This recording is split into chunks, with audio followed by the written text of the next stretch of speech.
All right, Sports to Talk with Bone, man. Go ahead and like, subscribe to the page. So, we got here my first interview ever, which is special to me because it's my grandpa Lee. We gonna get to talk about his background, where he grew up at, his life. He a very interesting man, got hella stories. So, man, go ahead. I already told him your name is Lee. Where you from, man? I'm from Chicago, Illinois. I was born in the 40s, 1940. 1940. 1947. So you grew up in the 50s? Yeah, I grew up in the 50s. Yeah. Uh, Matter of fact, my daddy was one of the first to buy a TV. All right. We had a TV in 1949 when we bought our TV. Okay. How was the TVs back then? The biggest one then was 19 inch was it. Okay. Because before then the TV was like round. My daddy said once they get square, he's going to buy one. Okay. So once they got square, he bought it as 19 inch. Okay. So I can remember seeing Queen Elizabeth being inaugurated. Oh, man. The first queen, me and my mother, we saw it on TV. Okay. So I grew up. Now, was it any color? Or was it black and white? It was black and white. Everything was black and white then. Okay. So when did color come in? Whoa. I think color came in. It was in the 50s because our neighbor had a color TV. Okay. So we went over there. I went over there sometime to see it, but then the color was, right. It wasn't right, Okay. So you say you grew up in the 50s. So where'd you grow up at in Chicago? Well, okay. My early life was. I got a chance to know about what racism is because we moved in a project called Trumbull Park. They wrote a book about that. Okay. There was 13 black families, 4,400 or 4,000 white families. Okay. And all the white families, like in this project, half of them couldn't even read and write. But the blacks had to be college. Like my daddy went to college. Okay. All the blacks they was all educated. The 13 black families, we was all educated. Okay. So we was kind of smarter than the white folks. But we couldn't go to their church. If they had a church, we couldn't go there. I liked it because they got a half a day off on Tuesday to go to church. In school, right. There was a half a day off. Frank Brown, he wrote a book about it. The book is called Trumbull Park. Okay. Like I said, we couldn't go to their swimming pool. We couldn't play in their park. I got this teacher in trouble. I don't know how I did. I forgot what I did. I said something about her. Racial. The parents was about to get her. They about to crucify her. You know what I'm saying? Yeah. So me though, I broke down and told the truth. Told them I lied. Okay. So what school you go to? Gillespie. The name of the school was Gillespie. That's our elementary? Elementary school. Okay. Then my daddy and my mother got into it. So he left. So we couldn't stay in that project no more because, being a black, we had to get escorted to get from that project to get to the city. We had to get escorted to 95th Cottage Grove. Then the police would drop us off. Then we could go in the city. Okay. And to get back in that project, we had to go back to 95th and Cottage Grove, call the police, and the police would escort us back to the project. Oh, man. That's how it was. That sound rough. Yeah, that's how it was. This is Chicago, too. Right. Okay, so you said that was during elementary. So where did you go to high school? I went to high school, Chicago Vocational High School. It's CVS, we call it. Now, was y'all still living in that same area, or did y'all No, we had to move to another project. Where y'all moved to? It was called Loden Homes. Another project was on 95th and Wentworth. Okay. It was a low-level project. We all poor. Everybody there was on welfare stuff, except for my mama went to work and she became a nurse. We was the only one had money because my mama was working. Right. Everybody else was on welfare. So as a little, so y'all stayed in the project, but y'all had a little bit more A money little than bit more everybody. money. It was still, because we thought people who live in houses was rich. Okay, They was all middle class in reality, but to us they was rich people. right. You know, matter of fact, my wife was one of them. You know, Judy Okay. was one of them. Yeah, my grandma. Yeah, your My grandma. grandma, yeah. Yeah. So you say you went to vocational. What's Chicago vocation. I learned Chicago? auto mechanics. Okay. That's what you studied there. Yeah, auto mechanics. Because in vocational school, it was a school that you weren't supposed to go to college afterwards. You were supposed to learn a trade. I learned. My brother learned architecture, Okay. and he went to college and finished in architecture. Okay. Me, I got in trouble because I was in the gang, Oh, you got. Blackstone Rangers, and I met this dude who was in another gang, and we was partners in school.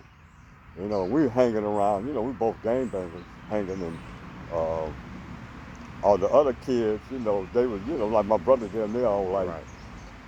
so we was kind of like outliers from them. You know, Okay. so my friend did something to a dude named Wally.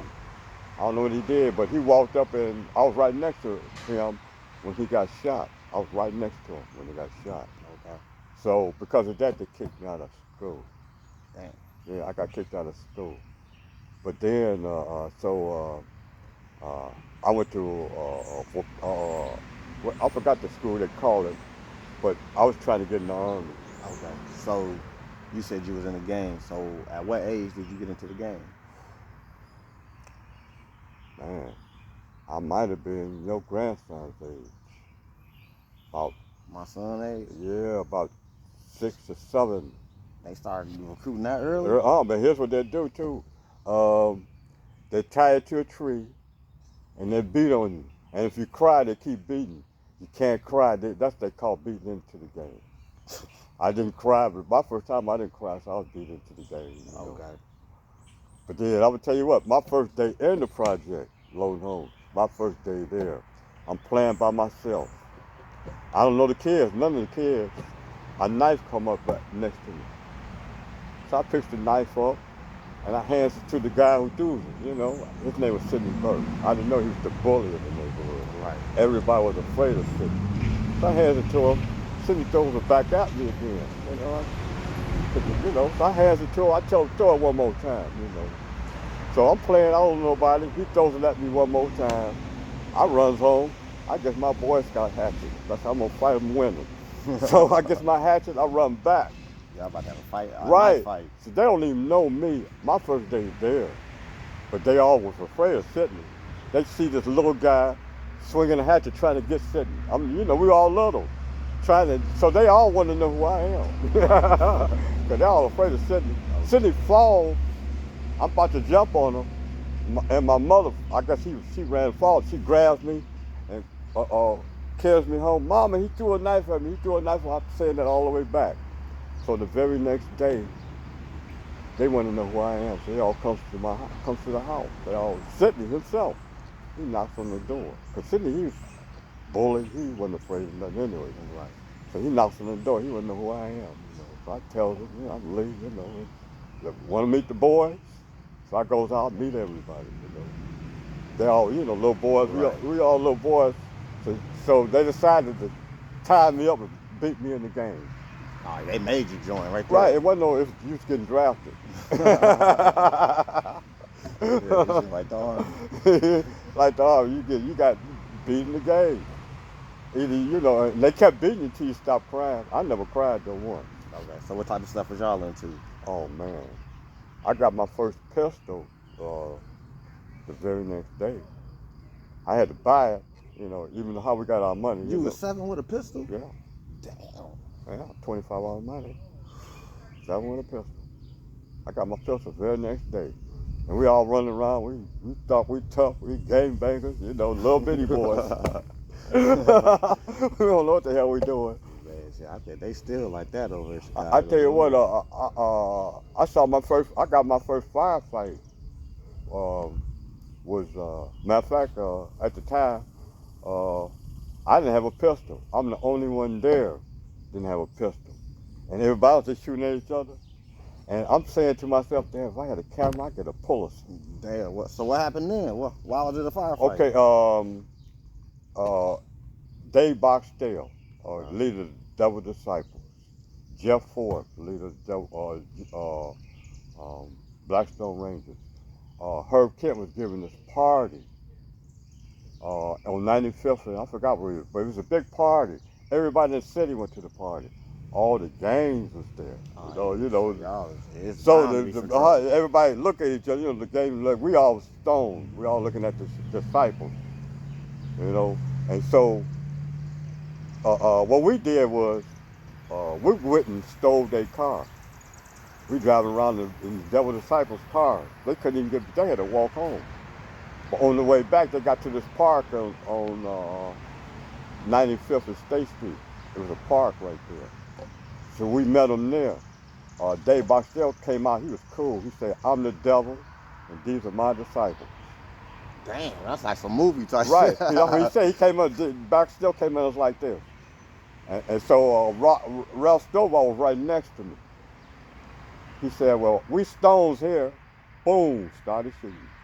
They all, the fight, Right. The fight started. I didn't have a pistol. I'm the only one with me. I'm looking at everybody. I'm looking, instead of being scared, dang, boy, I wish I had a camera. That's what I'm thinking. Oh, shit. That's what I'm thinking, man. If I had a camera, boy, I could just film all this. So that would be, man. I bet you that's intense in the motherfucker. Right, they shoot at each other, all that. Matter of fact, the police snuck up behind us. While we shooting at each other, the police snuck up behind us, with their lights off. And Boxdale shot at us. Boom, because he in the car, but they had 44s. You knew they was the police because they come out with them 44s. We all ran in. Yeah, nice, got it. Yeah, when we heard them 44s, we knew that was the police, so we all ran in. Okay. So you young, you in the game. You play any sports? Yeah, well, I was in ROTC. So that's at the military yeah, school? reserve officer training course. Okay. So I'm learning how to be an officer. My brother, he played for California. Now, this before or after the games? I'm still in the game. Are you still in the games? You in ROTC? You still in the game? Games for life. Oh, shit. That was the thing. You games for life. When I came home from Vietnam, I was still in the games. Damn. So the thing about it is like what got me in the Army. I was sent on an assassination. Now, I wasn't doing the shooting. The dude named Buzzy, he was doing the shooting. Okay. My job was to make sure Buzzy got there and back. I'm watching So him you're back. the side man. I'm making sure he got there and got back. I'm watching him back, So this was got me in the Army. We walking to the guy. So like I said, I don't even know what it's about. I just know I'm helping Buzzy. So I hear this song, Stan Getz, Girlfriend Eminem, my first time ever hearing Stan Getz, Girlfriend Eminem. Damn, what's that song? So it's a girl with green eyes playing it. I gotta meet this girl. So I'm game bagging my pistol. And I might have been the first game bagger she met. So I'm talking cool and all that. But then I told her my name, where I was, meeting her. So, because I get back, Buzzy ends up shooting. Boom. So we run, but they got my name from her. Yeah. So they know you was on the scene. They know exactly who I was. So I'm playing basketball maybe 2 days later. I'm playing basketball, and the police come up to me and say, "Do you know where Lee Williams at?" I said, "Yeah, he went that way." They said, "Get in the car." Trying to get a little send up. Get in the car. So when I get to the police station, I see the sign homicide. Oh man, what is this? I didn't know it was about that shooting though, because Right. Because I didn't even know if he hit him. I know he shot and we ran. Everybody ran. So I goes there. My mama already there with a lawyer. All the other mamas is there, but my mama there with a lawyer. Okay. So first they all saying I did it because I'm the only name they know. They got it. They figure I did it. But Buzzy, mama was a Jehovah's Witness, very religious. She made her son tell the truth. Oh man. She made her son tell the truth that, yeah, she the one, you know. So Buzzy got me off. But they sent Buzzy to prison. They said, what they going to do with me? Well, Lee always wanted to go in the Army. So that's how you end up in the Army. Right. So how was that, going into the Army? Yeah, Well, you going straight from Chicago now you in the Army. Yeah, So I'm only 17 too. Yeah, you 17, so you go straight from game banging Game banger, I'm gonna tell you what. Now motherfuckers in your face yelling and stuff. Oh, I tell you what, this sergeant got in my face yelling. I didn't know how to take that. Yeah. Was that the I'm first standing day? at that, we standing at that, he's in my face yelling because I'm from Chicago, I'm a game banger, so I had a stigma anyway. Right. Black game banger from Chicago, I had that stigma. Right. So he's in my face yelling at me. I didn't know how to take that. I swung on him. I said I swung because I swung before I'm flipping in the air. He kicked my ass. He kicked my ass. He showed everybody, don't swing on me. So he made an example. But then they looked at me there. I'm the littlest guy there. I got the most heart. You know, He said, this guy got all kind of heart. So when you went to the military, what you go for? Okay, I was trained in supply. What's that mean? Supply, you know, to bring supplies to the. That's how I was trained. But okay, my whole class goes to Vietnam. My whole class go to Vietnam. Why didn't you go? I wasn't old enough. Oh, you was only 17. I was 18. You had to be 18 6 months. I was 18 and maybe 3 months. Oh, so you just missed it. So they sent me to Alaska, but the unit in Alaska was getting ready to go to Vietnam anyway. Okay. So by the time they left, I'd be old enough to get there. See, that was the deal. I got there, and I'm in supply. They don't know what to do with me. I meet this white boy. Man, This is over in Alaska? This Alaska. Now, Alaska was very, very prejudiced. Yeah. Very prejudiced. I mean, the blacks stayed together, the whites stayed together, and the Indians, the Eskimos stayed together. Very prejudiced. But me and this white boy, we was both game bangers. I'm a game banger from Chicago. He a game banger from New Jersey. Okay. So we hang together. Didn't nobody like it. They didn't like me and him hanging together. You know, but we was game bangers. We would tell him, you can't kick our ass, so you can't break us up. And we would tell everybody that, you know. So he was invited to this party, Mormon. He was giving this party. They white people, you know. I'm only black there. I meet this white girl. I'm talking to this white girl, and I end up kissing her. Oh, you was on some Sidney Poitier type shit. Yeah, I'm kissing her. I get caught kissing her though. Oh, they was gonna hang your ass. Man, I'm thinking so because Emmett Till gets beat to death for whistling at a white girl. So I'm saying, oh man, I'm scared to death. Oh, yeah, I'm really scared to death. But now, what year was this? This is 65, 1965. Oh, hell yeah. So, but they was Mormons, Christians. They was mad as hell, but they was Mormons. So all they did was tell me I can't join their religion because I'm black. I didn't want to join the religion anyway. I didn't want to get away from them. But what I didn't know was they talked to my colonel. Oh, shit. They went to the colonel. They'd have ratted you out. Right. So the colonel had to split us up. Me and the white boy had to get split up. Okay. So they tell me to go to the supply room. I go to the supply room, I'm getting snowshoes and getting the Mickey Mouse boots. I said, well, I'm doing, Sergeant. You in the infantry now, son. Oh, they sent you off. I'm in the infantry. You know you fucked up. They sent you out the state. No, I'm still there. Are you still in the state? I'm still in the infantry, but we Oh, getting ready to go to Vietnam. Oh, okay. We getting ready to go to Vietnam, see. They put me in the infantry. Oh, yeah, they about to send you to war now. Yeah. So, matter of fact, maybe a few days, maybe a week or two later, we on the boat on our way. Okay. We thinking we go to Hawaii, though. We're on this boat.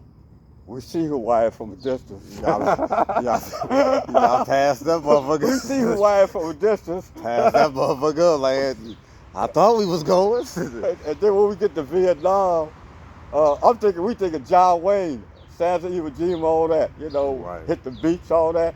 We get there, Dan Rather in the news is there. They said, the news beat us here? We thinking, shit. dang, what kind of war is this? Right. The news is already interviewing us, asking us what we think about Vietnam. We just not getting there, you know. Like, I don't don't even know what's I just Right. got off the boat. And we thinking like we go hit the VC and all that. Right. All the news was there asking us questions. The news beat us here bad. That's why. We knew this. What kind of war is this? So okay, so now you went to Chicago to Alaska, from Alaska to Vietnam. Yeah. So now how's it over in Vietnam? Well, now I goes on patrol. I only goes on patrol one time. Because what I do was I goes on patrol. I see this chick, little girl. I thought it was a person. I ended up shooting her. When I get to him, I realize it's a little girl I shot, but she had a weapon. So I'm upset.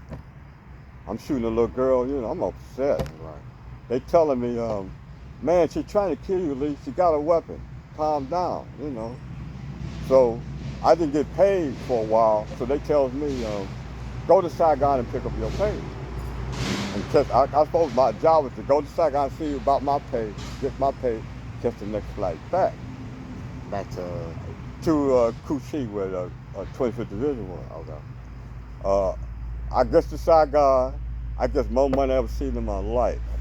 And because all that money they owe me, they pay you in the Army, they pay me all at one time. All the money this more money I ever had in my life. I'm supposed to catch the next flight, but the girls are across the street. All the women. So I got all this money, so I'm gonna go get me one of them girls, Right. So, but I got all this money, so I'm not gonna get one of them $3 girls. I'm getting one of them. They high class. The high class. I'm getting one of them girls that mess with generals. Best Vietnam with them. I'm messing with them girls mess with generals. And you know what she do? I walks up to her. She looks at me. She said, "What is you doing here? You ain't nothing but a cherry boy. You should be home with your mama. You should be in this war." I'm serious. That's what she told me when she saw me. You should be home with your mama. You should be home with this war. What? What are you talking about, lady? But she talked to me. She said, well, why go back? They needed me, see. They needed a GI that can go to the PX. Because only the GI can go to the PX. What's a PX? A PX is where they can buy stuff. Okay. All kind of stuff. Fans, whatever. Right. Whiskey, anything. Okay. But you had to be an American GI to get in there. Okay. And you had to have a ration card. Okay. So they had these phony ration cards. I didn't know they were phony. Or I wouldn't have did it. They looked real. They had to go to PX to PX using these ration cards. I was buying stuff for them, So, but once I realized they was phony, I said, oh man, I got my own hustle. Because I knew I could sell it to GI. All right, well, yeah. So I went to the Army base. I'm AWOL at this time, asking if I'll leave or while I'm doing it. Okay. So you done left. I done left. I'm living in Saigon instead on the boat. Oh, okay. So That's after you got your check? after I got my check, I'm living in Saigon. So I go to posts. I'm going to Army bases and selling ration cards because you can only buy 2 quarts of whiskey a month. And the alcoholics, Yeah, they be drinking like a mother. so I'm selling ration cards. That's something the Vietnamese couldn't do because I could go on base. Right. And like I'm a GI, even though I was AWOL. So what happened was I'm telling myself I want to go home. I know if I do this, I ain't going home. So I end up turning myself in, Okay. which was good. So they couldn't get me for desertion. They only get me for after without leave, so I turned myself in. Which was, I go to this Army stockade that we call LBJ. And which is, the most I could get was 6 months hard labor. Then back to duty. So when I got to LBJ, everybody there just about had combat MOS. Did something stupid like me, went AWOL or something like that. So most of us was going back to duty. So in a way, LBJ was like a break. We weren't getting shot at and all that. Right. So Operation Marijuana. What's Operation Marijuana? Okay, you can write a book about Operation Marijuana. Oh, shit. Now, I'm in the mess hall. I get a job in the mess hall. The job was I'm cleaning up pots and pans. Now, this is after you turned yourself in. I'm in the AWOL. stockade. I'm in the stockade. Okay. I guess I'm in the so I get a job in the mess hall. Working 24 hours on, 24 hours off. I really like that shift. To work 24 hours on. But while I was in the mess hall, I'm cleaning up the pots one day. I ran into this guy who was AWOL. He was still AWOL, eating in the MP's mess hall. Well, he just walked in? But, I mean, because in those days, if the mess was serving and you was a Army personnel, you can go to any mess you want. Okay. By the time I left country, that changed.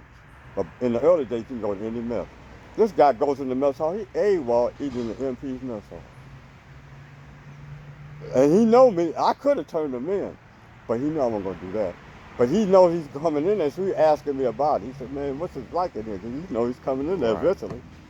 So he tells me, you know, man, if you got some money, I can get you some marijuana.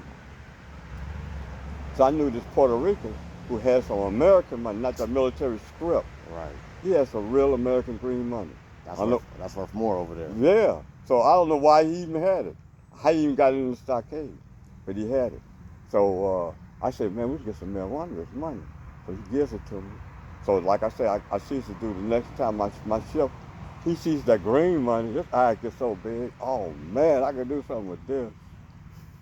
So He's like, he'll hit a pot of good. right, A pot of gold. but he did with that green money.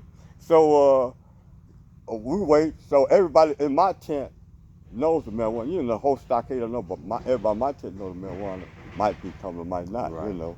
So I goes there. This dude comes back with 7 pounds of marijuana. Well, how much money you give him? I forgot how much money, but I know he brings back 7 pounds. Oh, shit. So what I'm gonna do, this 7 pounds, I'm looking at damn. So I push it in the stove that the cooks wasn't using. A stove that was disconnected, I shoved it in there. And that takes about an ounce. And I found out how to sneak it in. Put it in my boot, and I found out how to sneak it in then. So I showed my tent the ounce. We all happy with that ounce. We smoking it. So I pulled the guy and said, man, we got 7 pounds in there. In the stove. We did a lick. He said 7 pounds, yeah. So Operation Marijuana. So what y'all start? What y'all do with the weed? So what we did was, one by one, I showed them how I snuck it in. So y'all just So we had to get a crew, a whole crew. y'all just funneling it in. Funnel it in, little by little. To the booth. Did nobody get caught? Nobody get caught. We got that whole 7 pounds in there. Damn. So for my birthday, it was my 19th birthday. I threw a little baggie in every tent I can get to. Oh, you was out there like Oprah. Every tent I could get to. You get a bag of weed. You get a bag of weed. For my birthday, LBJ was smoking. Oh, man.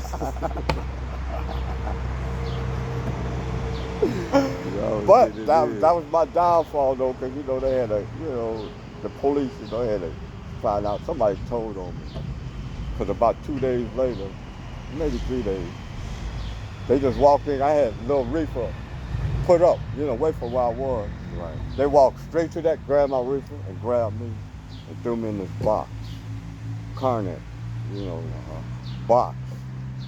They want me to tell on everybody. I'm stoned, I ain't telling nobody. Blackstone Rangers, we ain't telling. Right. They wanted me, so they threw me in there, they fed me bread and water. I only thought that was in the movies. Really, I really got bread and water. They was gonna feed me that till I tell, but I wouldn't tell them. So I almost died in that box. Damn. Because they wouldn't feed me, and I got to the point where I would grab that bread and water and throw it at them. They'd scrape it off the ground and shove it back underneath me. I'd throw it back at them, they'd scrape it, Sometimes the colonel would come talk to me, we would talk, the colonel, Oh, yeah, this is like some real life movies. Right. We would talk, and, I never gave him respect, either. Because he was about my size, too. We was talking, I'd be threatening them, too. But what happened was, a captain, a doctor happened to open my cell, and he saw me in there. He snapped. He went and got the colonel. My only time I see a captain dressed down a colonel, and all the colonels bowed his head. So I must have been in bad shape. I don't know, you know. Yeah, shit. I must have been in bad shape. That colonel, he didn't say nothing. You know, so when the captain left, the colonel came up to me and said, you know, I could shoot you right now, Williams, and tell your mama anything. We're in the middle of a war. I tell him, I said, well, Colonel, you better do something because I'm going to get you. That's exactly what I tell him. But I'm scared to death. You know what I'm saying? Because when the colonel leaves and nobody there, I started crying. For some reason, I couldn't stop crying. I cried. Matter of fact, it took another. I didn't cry again for another 4 years. You know, 'cause I cried so much then, I had to tell myself, damn, when's the last time you cried? That was about 4 years later. Okay. But that's how much I cried then. I didn't know it was coming. So the next day, I said, here it comes. I don't know what's coming. You know, scared to death. Oh, you thought they was gonna take you out? Right, do something. Yeah, Because yeah. you know, the colonel even threatened me already. Yeah, shit. He opened the door. Williams, pack your bag, you out of here. That means I'm getting out of the stockade. I'm not just getting out the box, I'm getting out the stockade. So But, that mean you going home? well, no, I'm so weak. My next duty station was 93rd Vac Hospital, a bunk. They, they put me in this bunk. I'm in the hospital, I'm in this ward. Everybody in the ward going home but me. You know, because they all wounded and all that. I'm the only one in there that ain't going home. Because you just ain't. I'm just in there until I get, you know, You pick up weight and stuff. then go back to duty. What happened was, while I'm in the hospital, a battalion, a supply battalion show up right next to the hospital. They just not getting there. You know, because this is 1966, Vietnam is building up. Right. This whole supply battalion show up.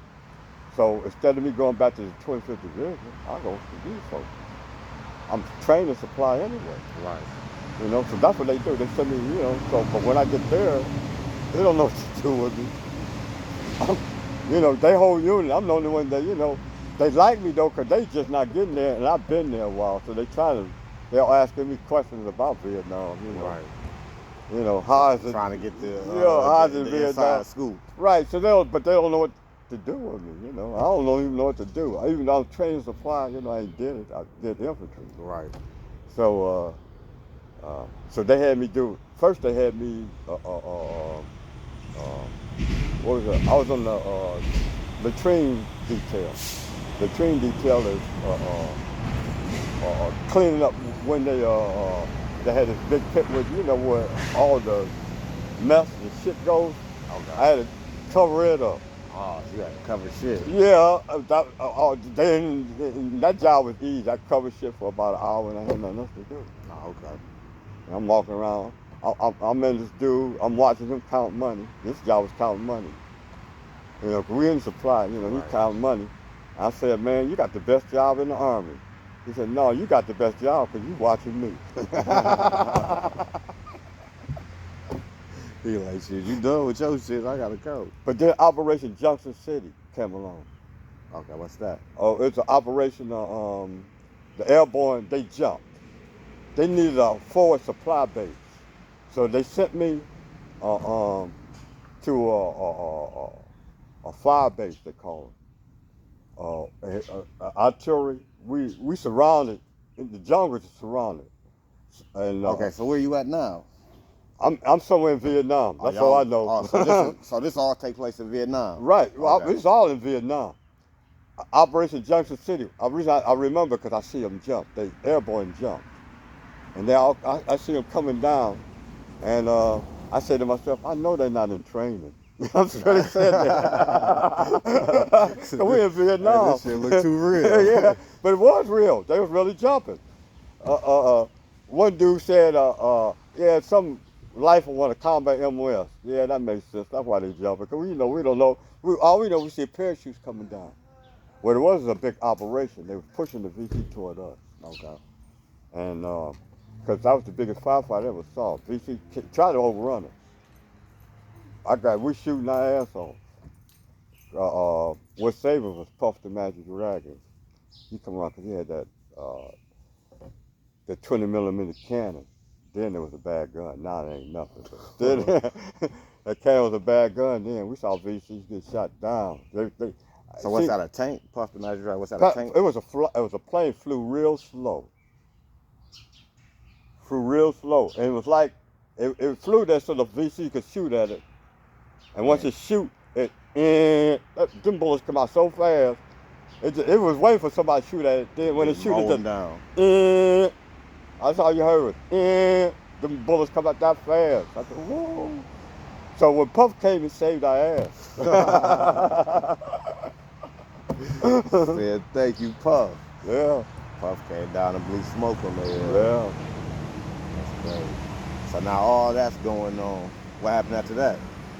Well, man, might start crying in a minute.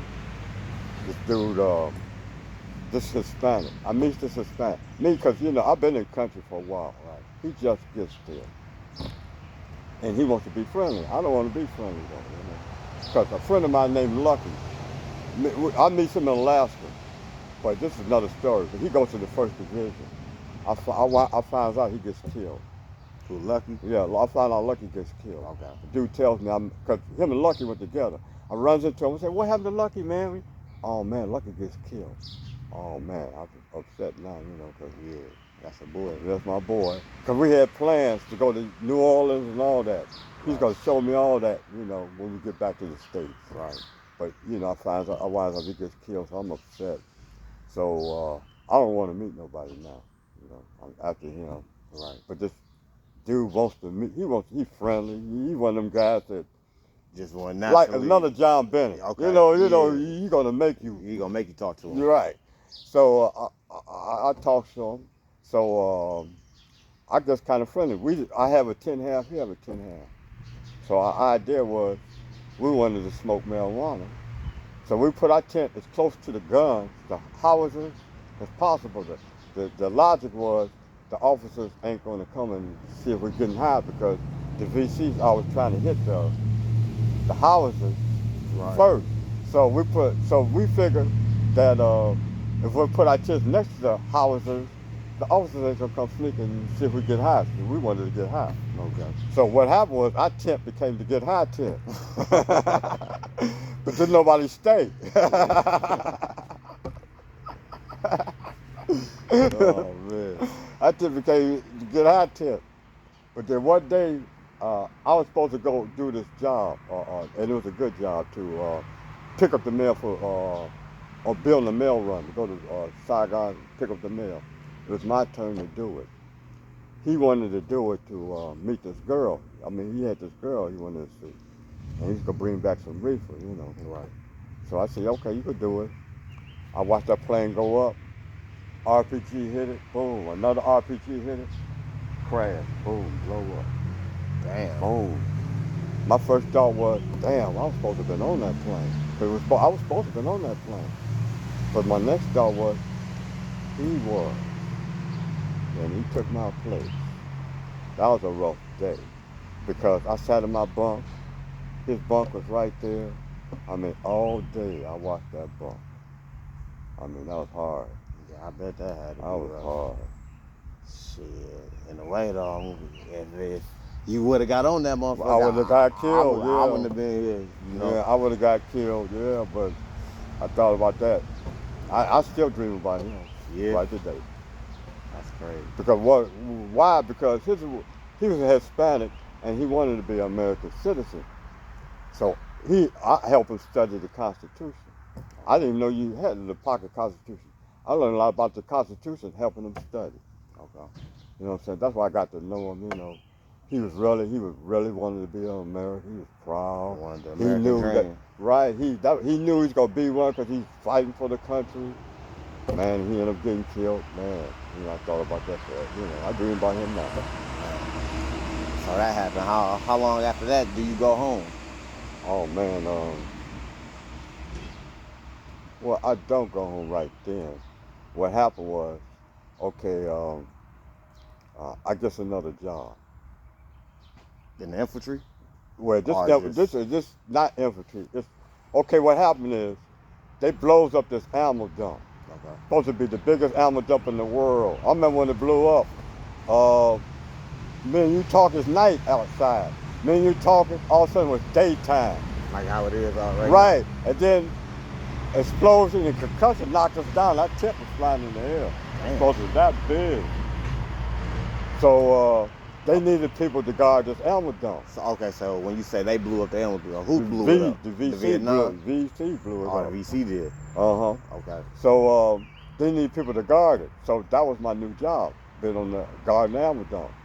Now, since I had some time in the infantry, they put me on the right flank, the far right. My right flank is in the air, which means ain't nothing there. Right. You know, everybody else is there. My flank was in the air. And I had all these newbies. I had tried to keep them away, you know, because we on guard duty. Right. So what happened was, I fall asleep. I do my watch, you know. So I'm keeping them, I'm gonna go to sleep, you know, thinking they're gonna stay up. Right. They falls asleep too. This West Pointer, your officer, he calls himself sneaking up to see if he can catch a sneak, sleep. Yeah, he got you. No, here's what it is. You do that in the States. You don't sneak up on nobody in Vietnam. Oh, yeah, it's too dangerous out there. I almost shot him. Because I heard a brass break wakes me straight up. I see somebody sneaking. Oh man, VC about to get me. I'm about to ready. I tells myself, as soon as he gets close enough where I know I ain't gonna miss, I'm shooting. But then by then I realized it's the damn lieutenant. You know? Right. So I put my rifle in his face. I said, Lieutenant, I almost shot you. Don't do that again. He gets scared. He's West Pointer. He wants to get me court-martialed. He wants me court-martialed. What's that mean? Court-martial, it's a trial. Okay. You know, gets me Trial, in trouble. military trial. Yeah, gets me in trouble. Okay. For, you know, because what it is, I shouldn't have put my rifle in his face, number one. Shouldn't have did it. But he scared me so much, because I almost shot him. I think about it, I should have shot him. Because what it is they tells me, well, Lee, you've been in Vietnam 2 years.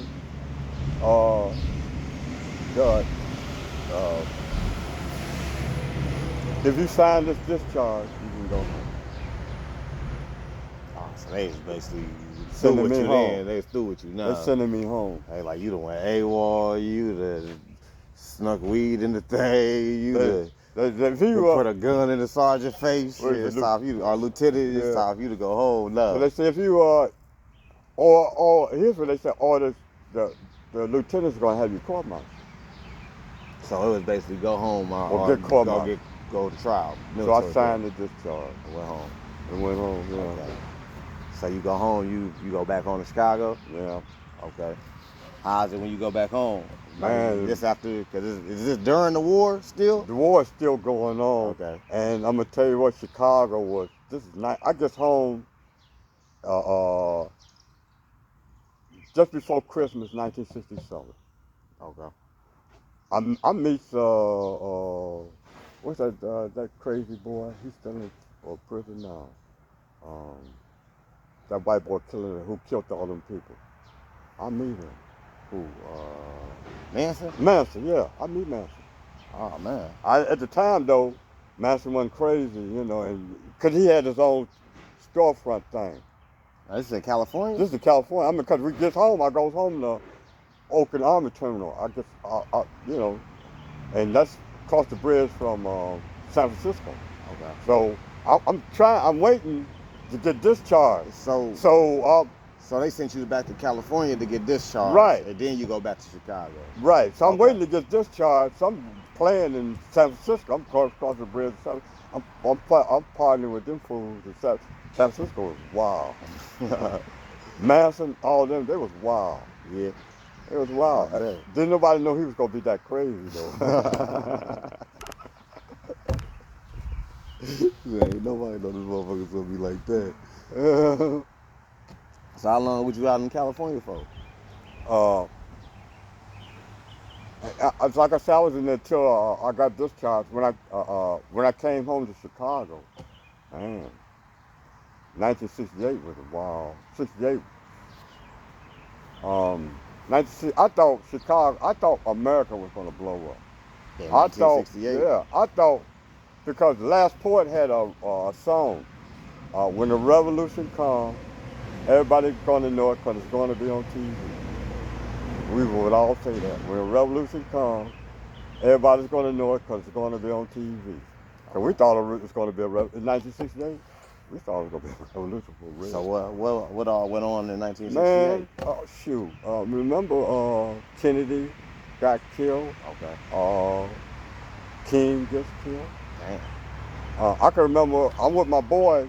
Okay, so you said Kennedy got killed and Okay. So how was it when Kennedy got killed? I could tell you what happened when King gets killed. Okay. When King gets killed, America blows up. I mean, the black folks in America blows up when King gets killed. I mean, I'm living in the YMCA, and my boys, Wayne, they come pick me up because they all pick me up because I always come over with something to do. Right. That would all come. I looked to the west side; it was glowing. Oh man, the west side was glowing. So I called my boy up. I said, man, let's go to the west side, see what they doing on the west side. We go to the west side, man, they throwing bottles, they Tearing shit up. So I tells everybody, because they got 50 calibers, the National Guard running around with 50 calibers. I tells everybody, let's go downtown, because that's where all the money at. I try to get the crew to go downtown. The Army wouldn't let us go downtown. Y'all ass is gonna be puffed up. You can burn up the west side, but you ain't coming downtown. They had to call Puff on y'all ass. Y'all went downtown. Yeah, they was gonna hit y'all. Shit. Hell no, y'all ain't going downtown. Man, I thought America wasn't gonna be here after all that. So where was you? Was you still in Vietnam when? No, I'm at home. I'm talking about when Kennedy got shot.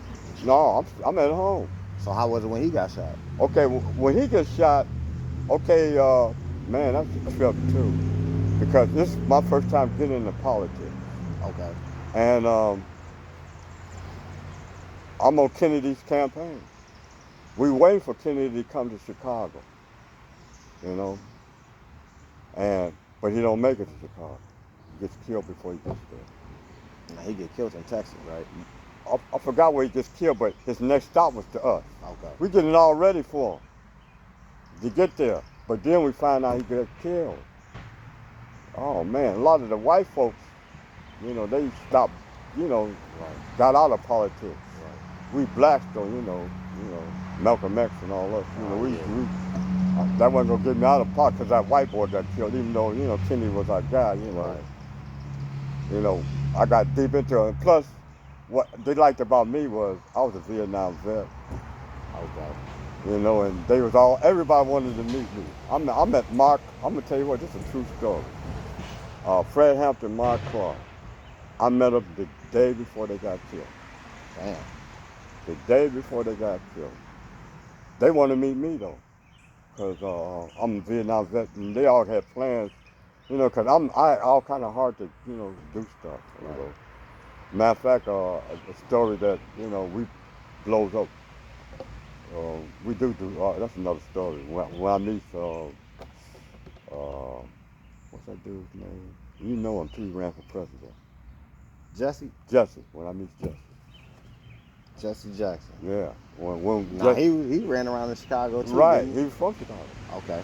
So, and we all, I'm in, he's up there, and I'm the little boy, little gangbangers. So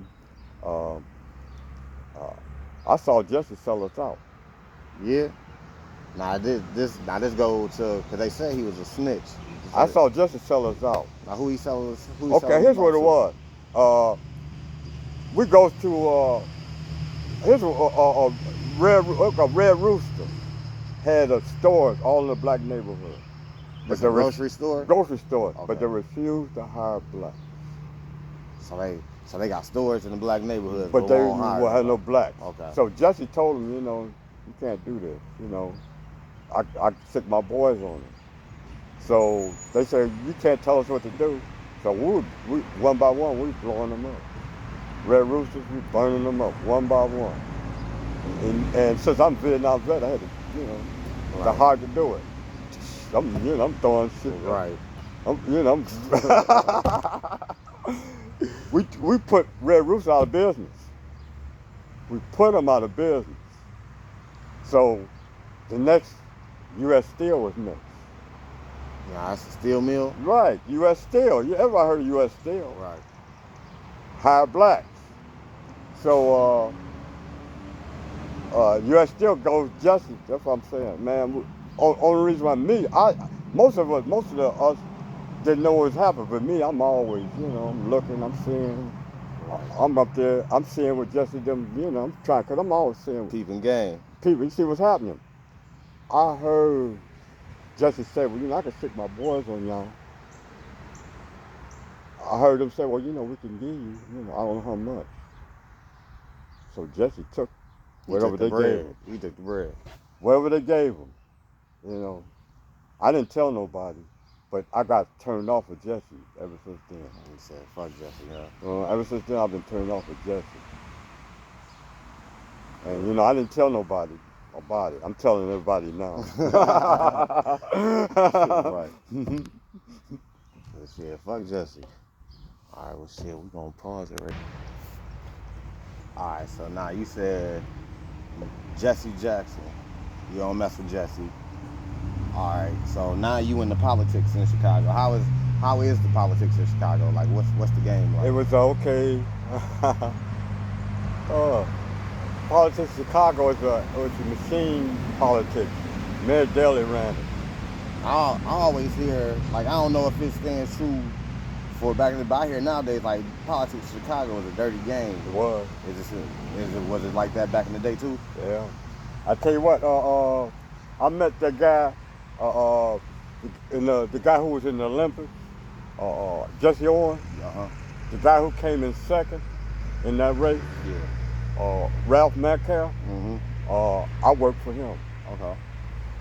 I helped him become alderman, but he wasn't part of the machine. He was a Democrat, but wasn't part of the machine. Okay. You know,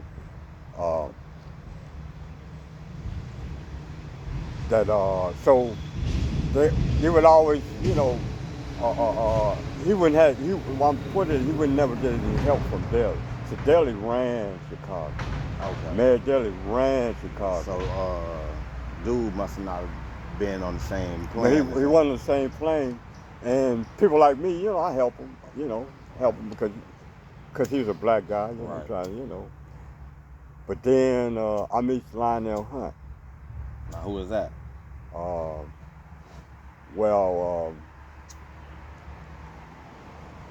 Hunt was how would I put Hunt? Hunt was one of them leaders. People would follow Hunt. Hunt could get you to do anything.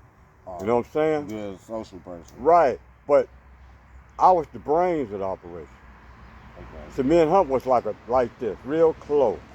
Okay. Once we met, we hooked up. See, Hunt was working for the city. He was in the machine politics. So he wanted me to help him out. I got this book on parliamentarian. You know, I read the whole book on parliamentarian. I knew how to do that, so I could run the meeting. Right. So we had our little meetings. We would have. Now, I'll tell you this, like Sly Stone had this concert in Chicago, but he didn't show up for the concert. So it was a big riot. Now, who had a concert? Sly and the Family Stone. Okay, was that a band? Yeah, Okay. Sly and the Family Stones was a band. Back in the 60s. I mean, if you don't know him. No, I don't. Yeah, well, he was a big. I'm gonna do my research. Yeah, he was a big time band. So he didn't show up. So Mayor Daley banned all concerts in Chicago. Okay. You know, So me and Hunt said, well, Hunt knew a whole lot of bands. Amateur bands would play anywhere. Okay. So I came over with that. Let's have a concert. Hunt said, you know, we ain't supposed to have a concert. I said, well, I get the permit. You know, Right. you get the bands. Hunt could get all the bands and stuff. I did all the back work, like all the paperwork. Around the footwork. I bought the permits. I did all that. You know what I'm saying? So we had it all planned until we put a poster saying the concert was going on. That's when Daily Z. Yeah, they found out. They like, hold on, what the fuck going on? So here's what it was. They called me to the office because I'm the one guy. I got everything's in my name. All the permits, everything in my name. So they called me down there. Have you ever seen them gangster movies where the guy goes to before all the mafia guys? Yeah. That's why I felt like her. Dearly Oliver was there. Oh man. So I had to explain, you know. So I gave one of the best speeches I ever gave in my life. Usually when you're in trouble, you do. I gave one of the best speeches I ever gave in my life. I told them, you know, at the end, you know, the people's going to show up. Mm-hmm. So it's going to be another ride if we don't have the concert. So I told them, if you scared, just have police. I want to have a whole lot of police showing, you know. Just have police. Okay. So they came to me. I think it was the dude next to Dylan. He came to me and said, well, William, we're going to let you have this concert, but it's going to be on your head if anything happens. So they pretty much put it on you and Hunt. So all Hunt, they was all waiting on me. So I called them up. Because they all wanted me, because they all know I got called in. So I called them up and said, Hunt is on. I can hear him screaming in the background. I said, Hunt is on. They all screaming in the background. So we had that concert. Did it go good? Oh, shoot, that was one of the best concerts. The thing about it, though, all the money men said, if they can have a concert, we can have a concert. So they pushed y'all out the way. No, we did the concert. No, I'm talking about, so after that, then the money men. The money men said, well, you know, we can have concerts. You know, so, you know, the whole band concert stopped, you know. Man, I bet you that had to be fun, though. Oh, that was fun. Together like that. Yeah, that was. That was me and Hunter. Then put it in daily face like that, too. Like, yeah. Shit, you tried to stop it. But the thing about it, though, is they young. They liked it in us, though. Right. They saw a bunch of youngsters. They kind of liked it in us. Right. Because they old and we young doing all this. On our own, we didn't even talk to them. We didn't, you know, despite them. We did despite them. That was the whole thing, you know. Yeah, I can see it. They kind of liked it in us. So what happened after that? Well, what happened after that was Hunt caught cancer and died. Damn. Yeah. Was it shortly after or? It wasn't too long after that. Okay. He got sick. And in those days, he didn't have chemo like they got now. Okay. You know what I'm saying? Yeah. But this is taking place in the 60s or the 70s? This is the 70s. This is the 70s. So now you in the 70s, you in the politics, you with the Nam. So when and how did you meet Grandma? Oh man, that's okay. I'm driving in my car. My first car I ever bought too. You know, I'm driving in my first car ever. I'm on the damn line. Something happens, I get in a wreck. Oh, on the damn line, I'm mad. I guess my car towed. You know, my first car ever. So Michael Green, you know, he said, man, I know these 3 girls you can meet.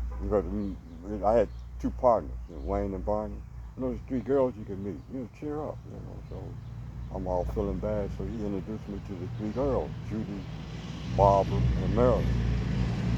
Now Judy had a body. When I first saw Judy, I said, damn, who's that? Because Judy had the body. Oh, she was nice. Who is that? But I didn't talk to her first. I talked to Marilyn first. So then I talked to Barbara. So I worked my way over to Judy. So Nah, Barbara, is this my Aunt Barbara? yeah, Barbara. Okay. So so I'm working my way over to Judy. So me and Judy started talking, and Judy was kind of like your daughter. I mean, she wasn't out there. You know how your daughter's all out there, but your daughter's boss. Yeah. Judy was boss. Okay. So me and him talking, they wasn't getting along, so they wanted to leave. But me and Judy didn't want to leave. We talking, we didn't want to leave. So they getting bored. We talking to one another. I'm meeting this girl for the first time. I didn't want to leave her. I'm gonna tell you what, I fell in love with her first time I met her. Yeah. First time I met her, I fell for her. I said, "Damn, when you gonna stop talking to her and all that?" So I had to meet her again. So Michael Green. I met Michael Green in the Army Stockade. Remember the Army Stockade over there? Michael Green was in that stockade. All right. Well, hey, shout out Mike Green for introducing my grandma and grandpa. Hey, shout out Mike Green. Michael Green was in that Army Stockade. He was in the 1st Division, though, you know. And so he was telling me he was from 95th Street, but I didn't know him. I'm in the gang. I thought I knew everybody from 95th. Right. But he said he was from 95th. But he was living with the houses, people we call the rich people. Yeah. They wasn't rich, but we called them rich people. Right. He was one of them. So when I goes to walk down the street, I see Michael. I said, Michael, Lee, we meet each other because, you know, this is the first time we see us since Vietnam. Oh, okay. So we meet him. Then right down the street is Judy. Oh man, that's the girl I just met. He was about 5 houses down. Okay.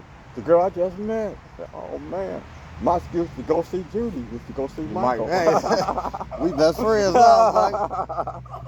Hey, I'm on my way, Mike. I'm on my way.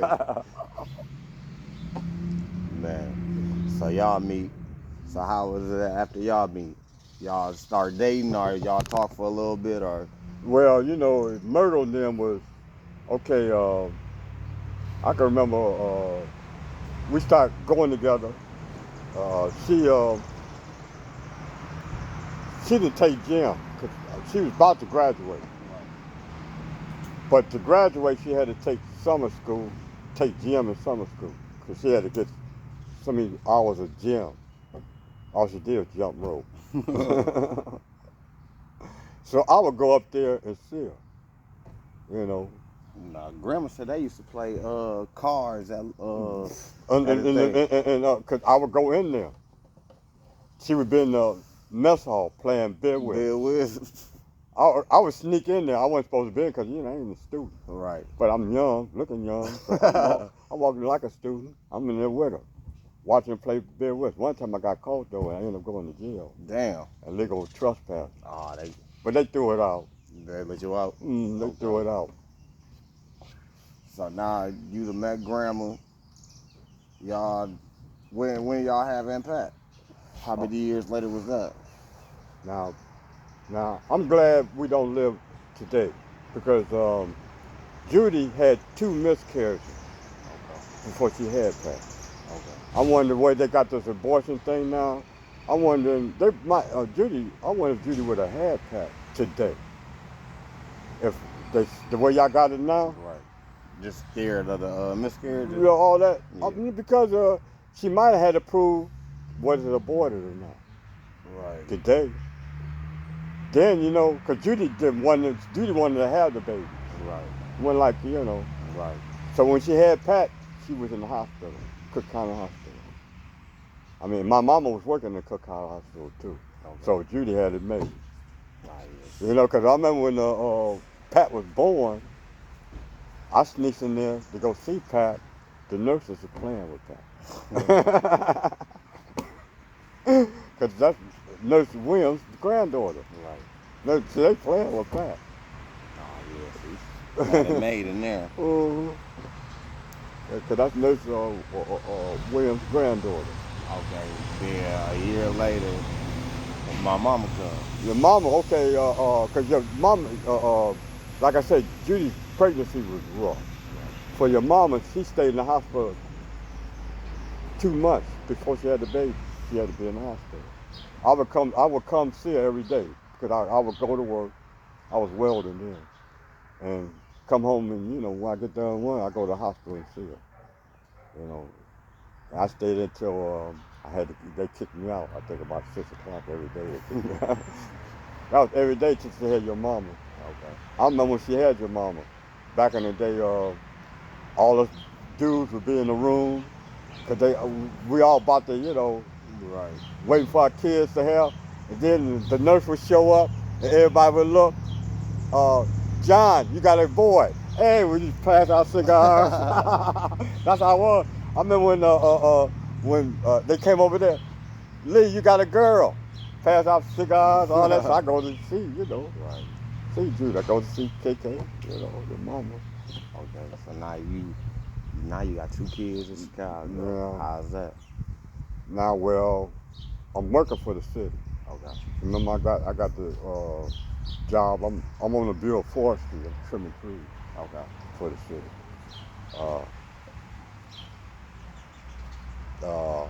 Myrtle then moves up here. They find, and they all move up here. Me and Judy and Barbara, them. Matter of fact,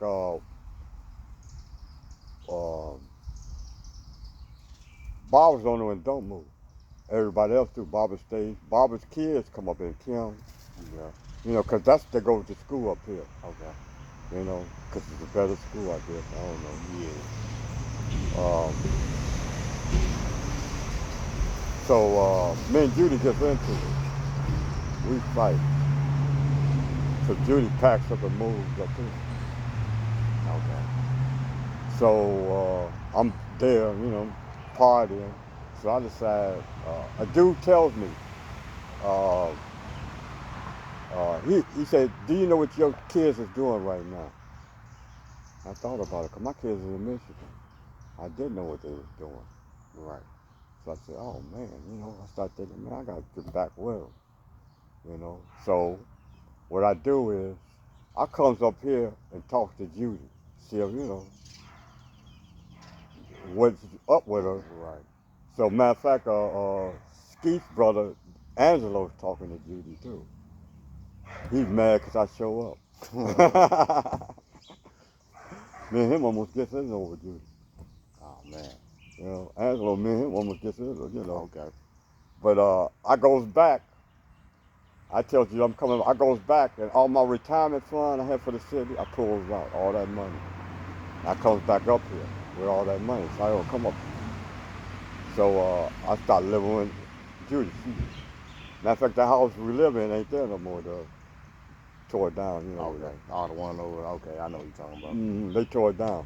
So Mayor Cooper buys his house. It's all junky.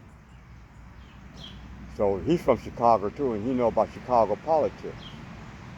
So he know I know about Chicago politics. So you know, me and him talking. You know, he said, you know, he asking me how is Chicago now. You know, I'm telling him, because he know half the people I know. Right. You know, but he's older than me. You know, matter of fact, he know just about all the older people I know. Okay. So he tells me, he said, you know, one day you're gonna be married because you know how to do it.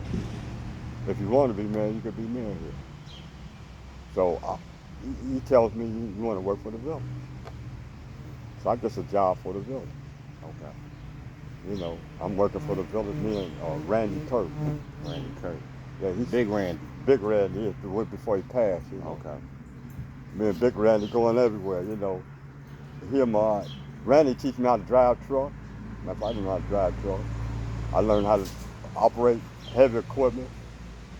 All that on the village. Man. You know, that park. It wasn't a park. There was a bunch of weeds and trees. And stuff. We cut all that down, burnt it, and turned it into a park. That's why it's a park there. Okay. So now you done went from Chicago and you done came down here to the village. Now Chicago is it's Fast. hustling and bustling. You come down here, man, it's quiet. It's barely moving, slug for you. Yeah, I had to get used so to it, how's too. how you adapt to that? Well, first person who got me was Harold Nelson. Now Harold Nelson was a paper boy, Okay. and he had a Lincoln.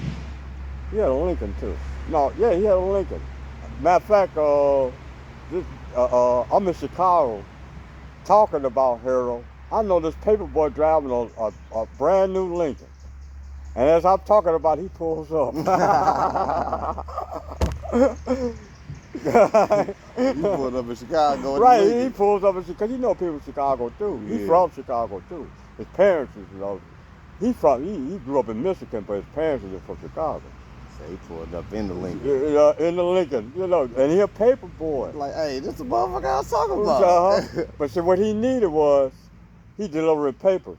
So he needed somebody to sit in the left seat to deliver the paper for him. That way he didn't have to get out. And at the same time, I'm learning Michigan. Right. I'm riding around with him, delivering paper for him, and plus we smoking marijuana, Mm-hmm. And so he's the first one that got me used to, Michigan. But before then, it's so quiet, I ain't know nothing. Right. Yeah, it is quiet around this one. So you in here, you getting to learn Michigan now. So what would you say the biggest difference between, besides it being so busy and stuff, like what would you say the difference between like the people is? Yeah. The people here is friendly. Yeah. I had to get used to people waving at me, saying hi, because in Chicago you don't. You don't wave at nobody in Chicago. Just walk past, here I had to get used to that. I do it all the time now. Right. But you don't wave at nobody. Yeah, especially nobody you don't know.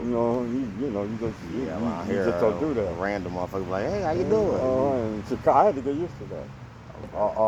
Plus, one thing I like about here too, it's best for kids. Because I was in the game, remember? Right. As soon as I was in the game, as soon as I knew it was a game. Here, There ain't no gangs around here. Nah, shit, I don't even think nobody, you got motherfuckers that say they ain't gangs and shit like that and be doing little handshakes and shit like that. But for the most part, don't nobody really be on no shit, especially not no shit how it be going on like in South Bend or Chicago or Indianapolis or Detroit, no shit like that, man. Motherfuckers just be, around here it's quiet like shit. Motherfuckers will fight, then be talking the next day, damn near drinking beers and laughing about how they fought. See, games, in Chicago, it's about protecting your turf. Yeah. Which don't make any sense. But, we protecting the turf. We the police, in other words. Because, matter of fact, I'm going to tell you, this happened. This is when I was young. Before my mama became a nurse. My mama and daddy just broke up and we had to move to this project. So in those days, if you was on welfare, the worker would come to your house and check out your house. And you couldn't have a telephone. Folks be hiding their telephones. Really, you couldn't have a telephone if you was on welfare. They were hiding their telephones and all that when the welfare worker come up. But this guy was hitting on my mother. He wanted to hit on my mother. She told my mother that if he didn't give him no sex, he would cut her off. So my mom was kind of crying and she didn't tell me, but I found out about it. Well, she didn't know that she had a son who was in the gangs. So I told my game boy, man, this dude hitting on my mama. He's probably hitting on other mamas. We gotta get him. Right. So he comes to go, to go to work. We're all surrounded him. We said, you can't come in this project no more. What you mean? I'm gonna call the police. It ain't gonna save your life. You can call the police all you want. Ain't saving your life. You can't come here no more. And he couldn't come here no more. Shit. Last time we seen them. Because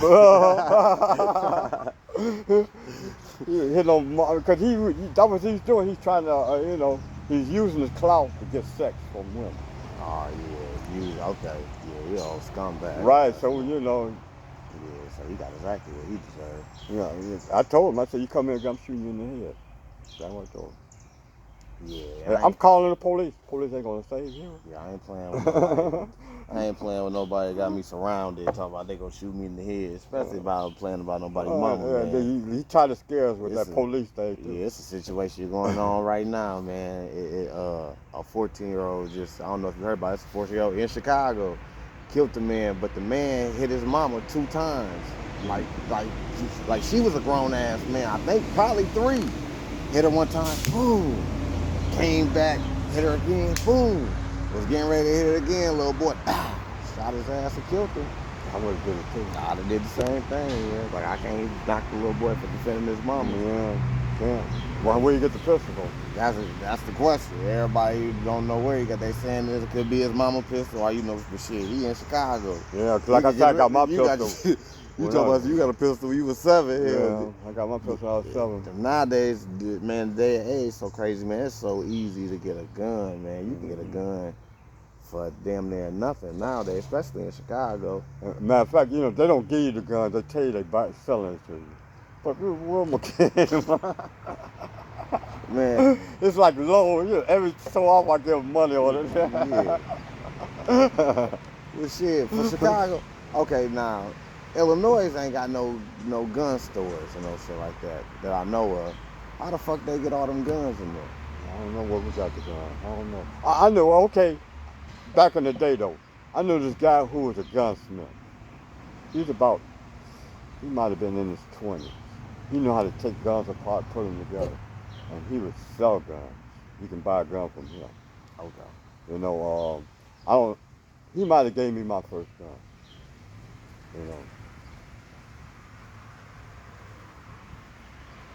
Who's it? He said 25 automatic? Yeah, a bit 25 automatic, a little bit, they think more dangerous for the guy who got them than really, different dangerous guns. What, they didn't shoot right? I tell you what, almost Betty Dean, I pulled my gun out and the bullet went right between her legs. Boom. I threw that gun away. I just pulled it out and boom, fire. I had no gun trigger, nothing, just fire.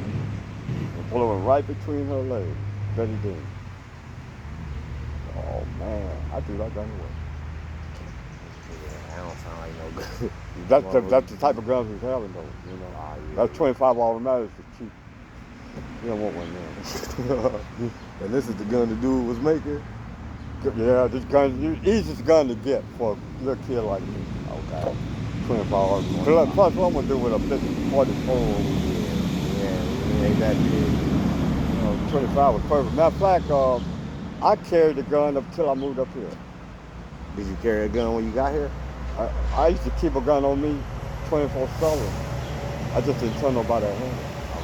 Until I moved up here, then I realized, it just gets you in trouble having a gun up here. Yeah, they looking for motherfuckers, especially if you up here and you, like up here, you look like an outsider if you ain't up here. Motherfucker can tell when a motherfucker ain't from around here. And if you got a gun too, this Cash County, they trying to get that money off of you. Usually they go to jail for some dumb shit. Unless you got your gun permit and stuff like that. Yeah. But I had it registered, my gun. 357, I had 357 registered. Magnum? Yeah. 357 Magnum, registered. The guy, okay, this guy, I know you heard about me going to prison. Okay, so you went to prison. All right. For something I didn't do. Okay, so why did you go to prison? Okay, here's what it was. I'm working for the railroad. I'm making a lot of money. Just after you working for the village? Yeah, just after. I get on the railroad. So how long you been living here now? Ooh. When you started working for the railroad? I've been here for a while, but here's what got me. The house I bought, I paid cash for it.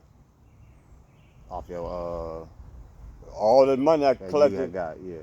I paid cash for it.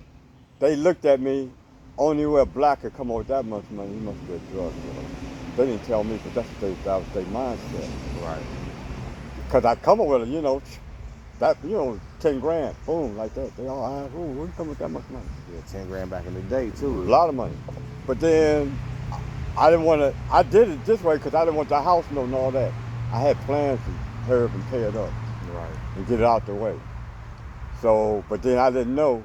They thought I was a drug dealer. They had a task force following me. I didn't know it.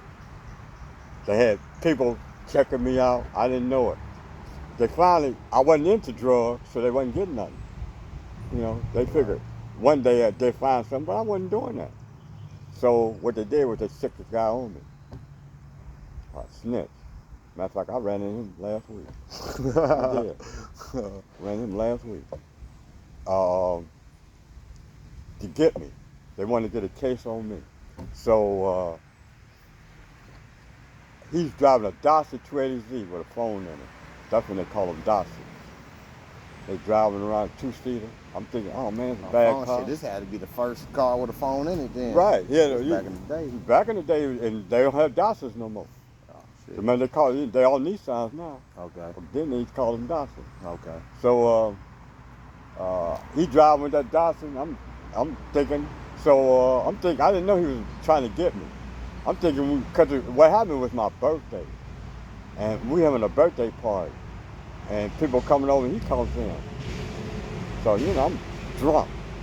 I don't know. Like this in his car, and he tells me, you know where any cocaine is? I'm looking, yeah, the little boys are selling, because the little boys were selling. Right. I said, but I'm not into cocaine. But so we don't do nothing then.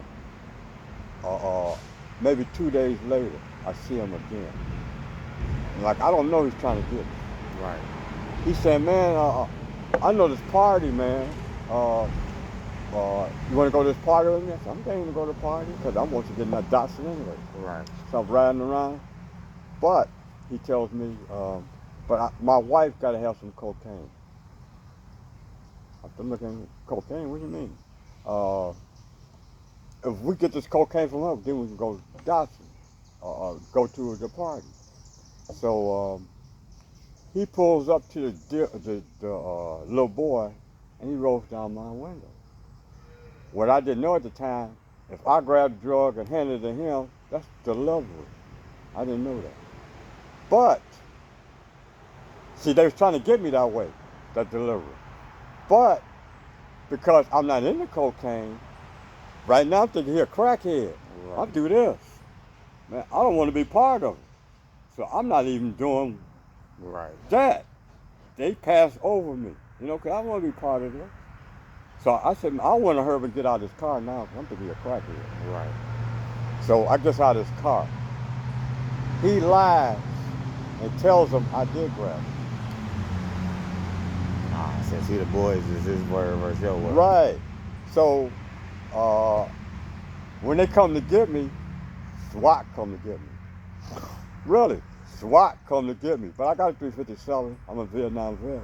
Oh, yeah. So they making sure everything cool. But then I opened the door just like 4 in the morning too. Damn, I'll call the police. Oh, what happened? But cop I knew, I can't think of his name now. I knew him. He walked up to me. Frankie, yeah. Frankie walked up to me. I said, what's this all about, Frankie? You charged with delivery and conspiracy to deliver cocaine. I ain't never delivered cocaine in my life, and I know what it was. I didn't know what it was. I goes down there not knowing what I'm getting picked up for until I see him. Yeah, you know what it was. But I know I didn't touch the drug. So what's up? You know what I'm saying? He lying and said I did. So they put me in jail. They give me this bond when I can't get out. Real high bond. I can't get out. So so about 80 days in, because they ain't got a case. 80 days in, they say, well, Lee, if you plead guilty, we give you a 90-day That means if I would have pleaded guilty, they would let me go. Right. I've been in the over 80 days. Right.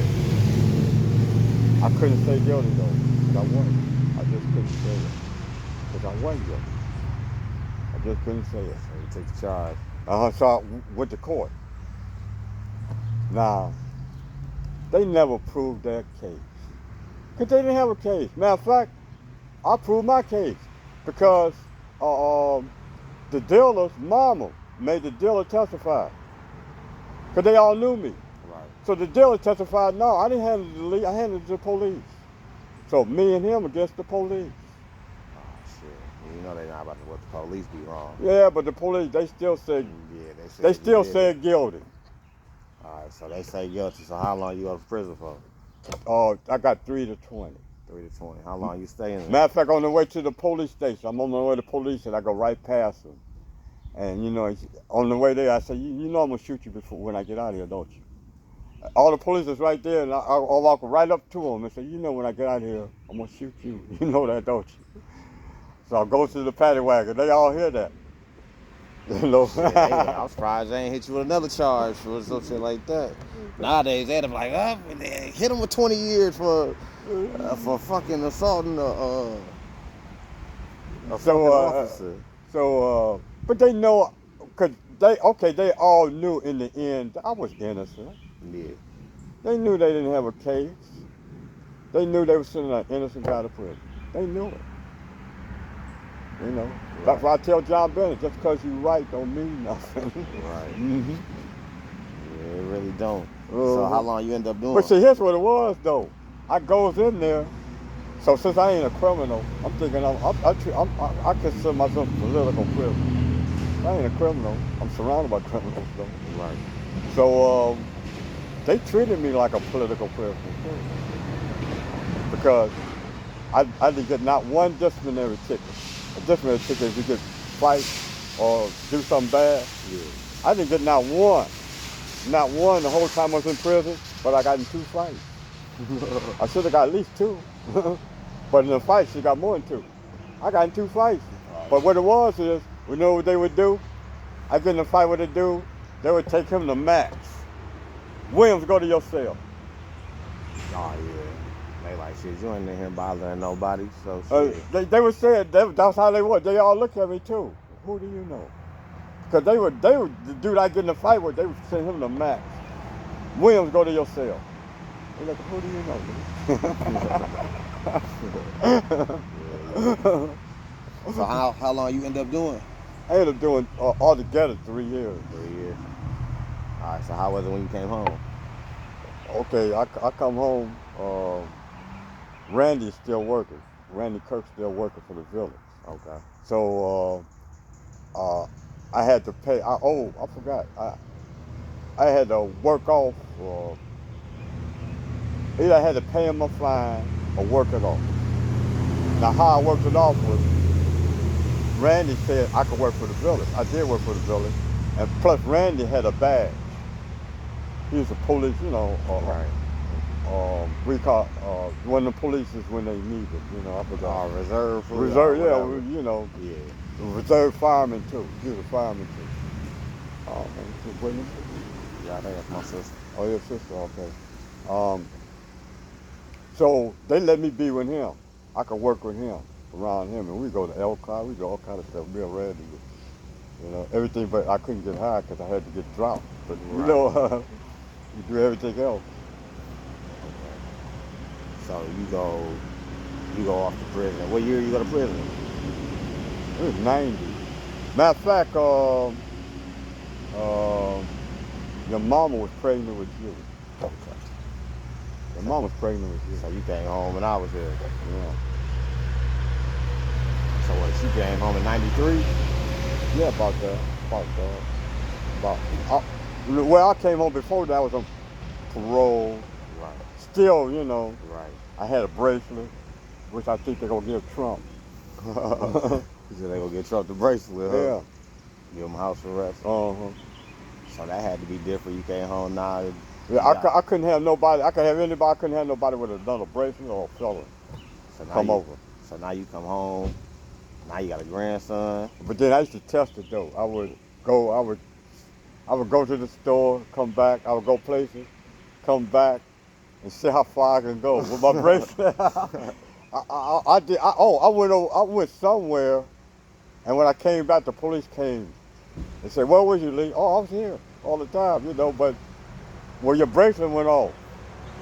So I realized I couldn't do that. Whatever it was, I did. Touching your boundaries.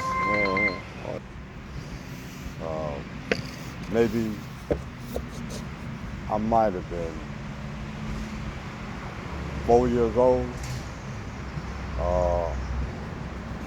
We had upstairs, so I wasn't even 4 years old. I had to be younger than that because I don't remember. I might have been 2 years old, something like that, 2 or 3. Some kind of way I got down the stairs. I don't know how. They don't know how I got down the stairs. I don't know how because I'm little. Some kind of way I got down the stairs. I got to the refrigerator. I opened the refrigerator and I went to ball. When they woke up, I'm in the refrigerator. They don't know how I got downstairs or nothing. Eating whatever you want to. Whatever I want to do. That's they don't know how. So you're ambitious. Yeah, Huh? but that's why I look at your kids. Your kids like me. A lot of your kids are just like me, especially your daughter. Yeah, That little one, that real little. Yeah, she's something else. Mm-hmm. She She's my me. She thinks she the boss. She thinks she the boss, and she is very adventurous. Mm-hmm. That's why I was. She wanna do everything too. I was very adventurous. I tell you something else I did. Me and my boys, our grandmama stayed in. Okay, we stayed on 95th Street. All our grandmama stayed in the 50s. This before the damn run. So we decided to go see our grandma. So we walked from 95th Street all the way to 50th. I was a little boy. We were walking. That was an adventure. I bet. All the grown-ups was the enemy. If we see grown-ups, we ran from them. All the grown-ups were enemy. One of my boys rolled a drunk. Dude was drunk. He was got his money. We call that rolling drunk. Oh man. So I finally get to my grandmama's house, and she looked. How did you get here? Grandma, I walked. What? You walked all through that city. How long of a walk you think that is? Man, from 50th to 95th. Think about that. That's from 95th Street to 50th Street. How many blocks is that? 40 something. And then there wasn't no damn round, so it was all city. Oh yeah. So y'all All moved to city. the whole city. It was all city.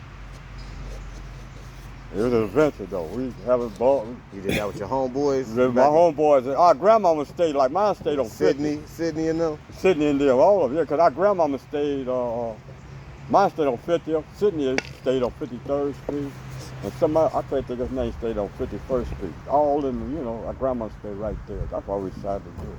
Okay. Let's go see our grandmama. We all walking. Yeah, y'all some old wild kids, man. Y'all sound like y'all was into all types of stuff. Yeah. Alright, so you here.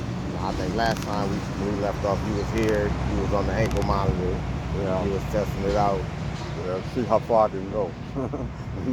Now you here, but now you got grandkids. Yeah. You got a prison with grandkids. How's that? Now, okay,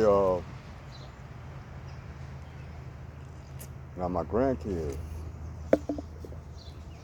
Now, number one is I decided, like most of the time, us blacks, you go to prison, can't get a job, can't do nothing. You know what I mean? I decided I wasn't gonna let that stop me. You know what I'm saying? I was gonna go to work. I ran into John Bennett. And yeah, me and John Bennett was looking for work. Legend. me and John Bennett decided to look for work. So, So how long you and John been knowing each other? Ooh.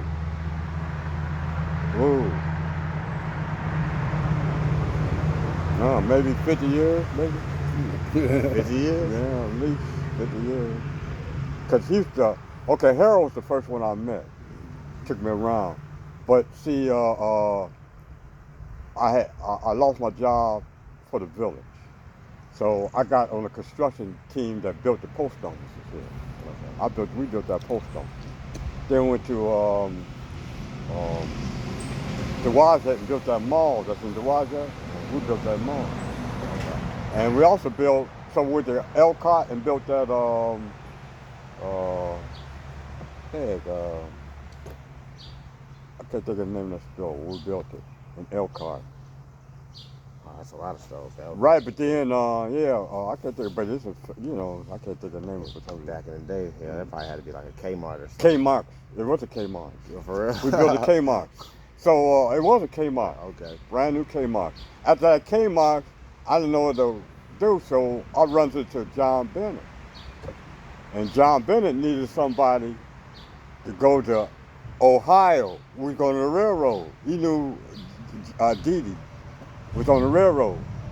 And Dee Dee had this pink slip. Anybody got this pink slip? So we asked Dee Dee, where you get the pink slip? Dude told us in Ohio. So John Bennett decided, let's go to Ohio so we can get it. So we took a chance. That was a big chance. Went all the way to Ohio, to Cincinnati, to see if we can get on the railroad. So we first got there, that's what Michael Deans was with us.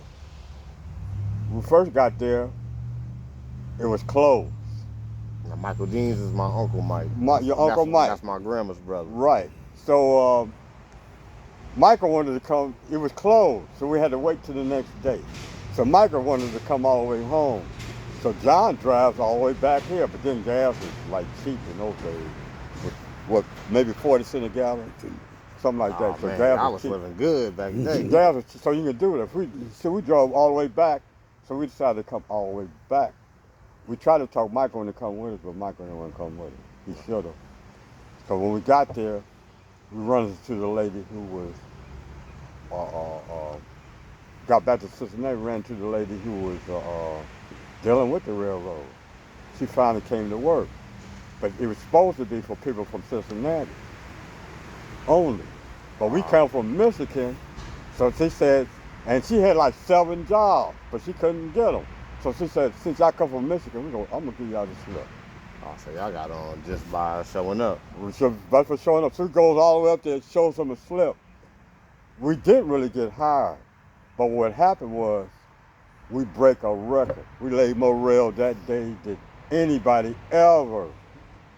So you and John Bennett? John Bennett, the whole crew. But we was in place. We was in that part that was missing to get them moving. So since we realized that was that part, so they realized we wasn't hired, so they said, we got to hire these people. So they sent us to Chicago to get hired, really. Okay. Get hired. So we go to Chicago, really get hired. Okay. So we constantly breaking records. We getting steak dinners every day. And they feeding us these speeders, the same speeders the Germans was taking in World War II. Those the ones they used to conquer France and all them, they was taking them speeders. Why was they taking them? Because you don't sleep, you don't eat, you keep working. That's when the Germans were taking them. We was taking them, we didn't sleep, we worked. We was laying, how much rail was laying? Breaking records. He was the only one who wasn't taking. We was all taking them pills, breaking records. John said, shit, he was big and strong. Yeah, he did too. Yeah. Shit. But what happened, I caught pneumonia. Oh, damn. I catch pneumonia. On the railroad? On the railroad. So they know they in trouble. So you know what they do? They smart as hell. They sent Judy a check. See,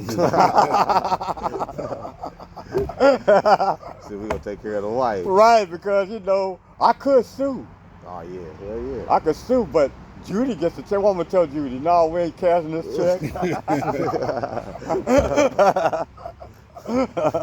He said, look, just send the wife the check. She gonna take care of the rest. Because when we get back, Judy said, you got a good job, Lee. Like when Judy had said this, I forgot how big that check was. It wasn't that much, it was big for that time. So I cashed the check. Once I cash the check, I can't sue. So what ended up happening after you got the money? But one thing about it though is, once I cashed that check, I was one of them. Oh, you was in there. I was in there. I did what I became one of them. I didn't know I became one of them. because I wanted something to help me out, all that, you know. I didn't know that though. So you was part of the union? I was part of the group. The machine, you was part of the machine? I was part of the group. So this was going on back in what? This is in the 70s. In the 70s. Sure. You wasn't born. So how many black people was on the railroad back then? Man, we wasn't that many. It was a bunch of white folks. But then we had these crazy white folks from Hazard, Kentucky. Them boys was crazy. Them white boys was crazy. And think about it, we all had guns too. We didn't go up there without our guns. And most of us was in some sort of military. Right. Most of us in the military. And we was in camp cars. We had to stay there about a week. It was 7 days on, 7 days off without shift. 7 days on, 7 days off. I love that shift. 7 days on was a trip.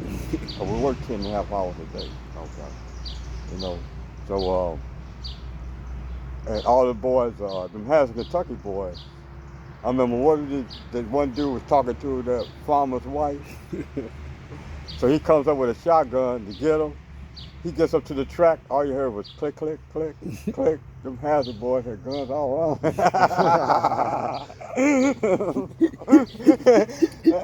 Them Hazard boys, them white boys, wow. They had to get it in. Yeah, them Hazard boys, you didn't mess with them either.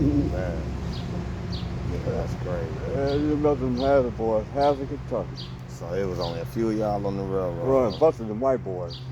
Well, we all had guns. All of us had guns. All of us had guns. So was all of them cool with y'all being there? Yeah, we was all cool. Cause matter of fact, this black dude was talking to this white girl, and we left him there. So he got beat up. You know, white boys, you were talking to white girl. I forgot where we was, someplace in Ohio. Got beat up. So shoot, he crawls back to camp. Man, you shouldn't have got to camp. Shoot, we all went to town, the white and black. We all went to town, tore down that town, went to the next town, tore down that town. So the railroad crew came through. Right, I mean white and black, we all got together. Oh, that's what's up though. Well, because we was all, you know.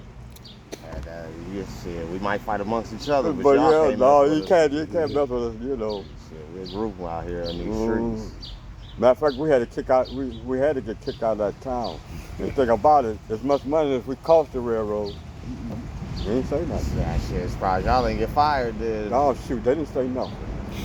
They didn't say nothing. Shit, if y'all was breaking records like that, they said, shit, put them back out there, they'll break some more records. That's what we was breaking records. And remember we was in Indianapolis, next to the airport.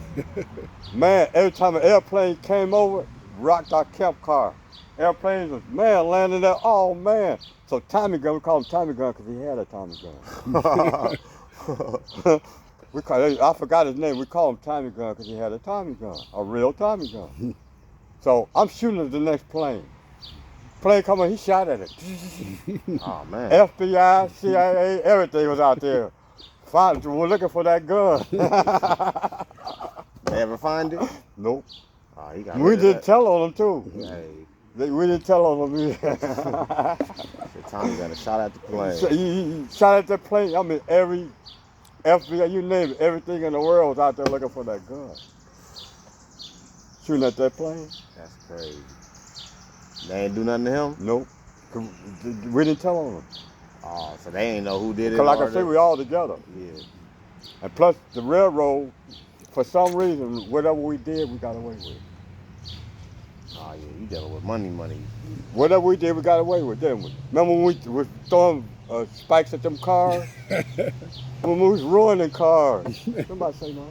About plate the car.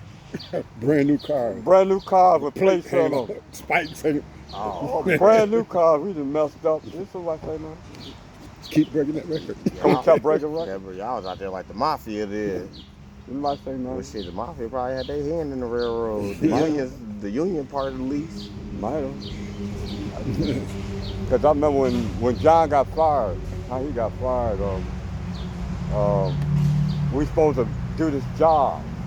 And the end of the job was maybe from here to the swimming pool. Okay.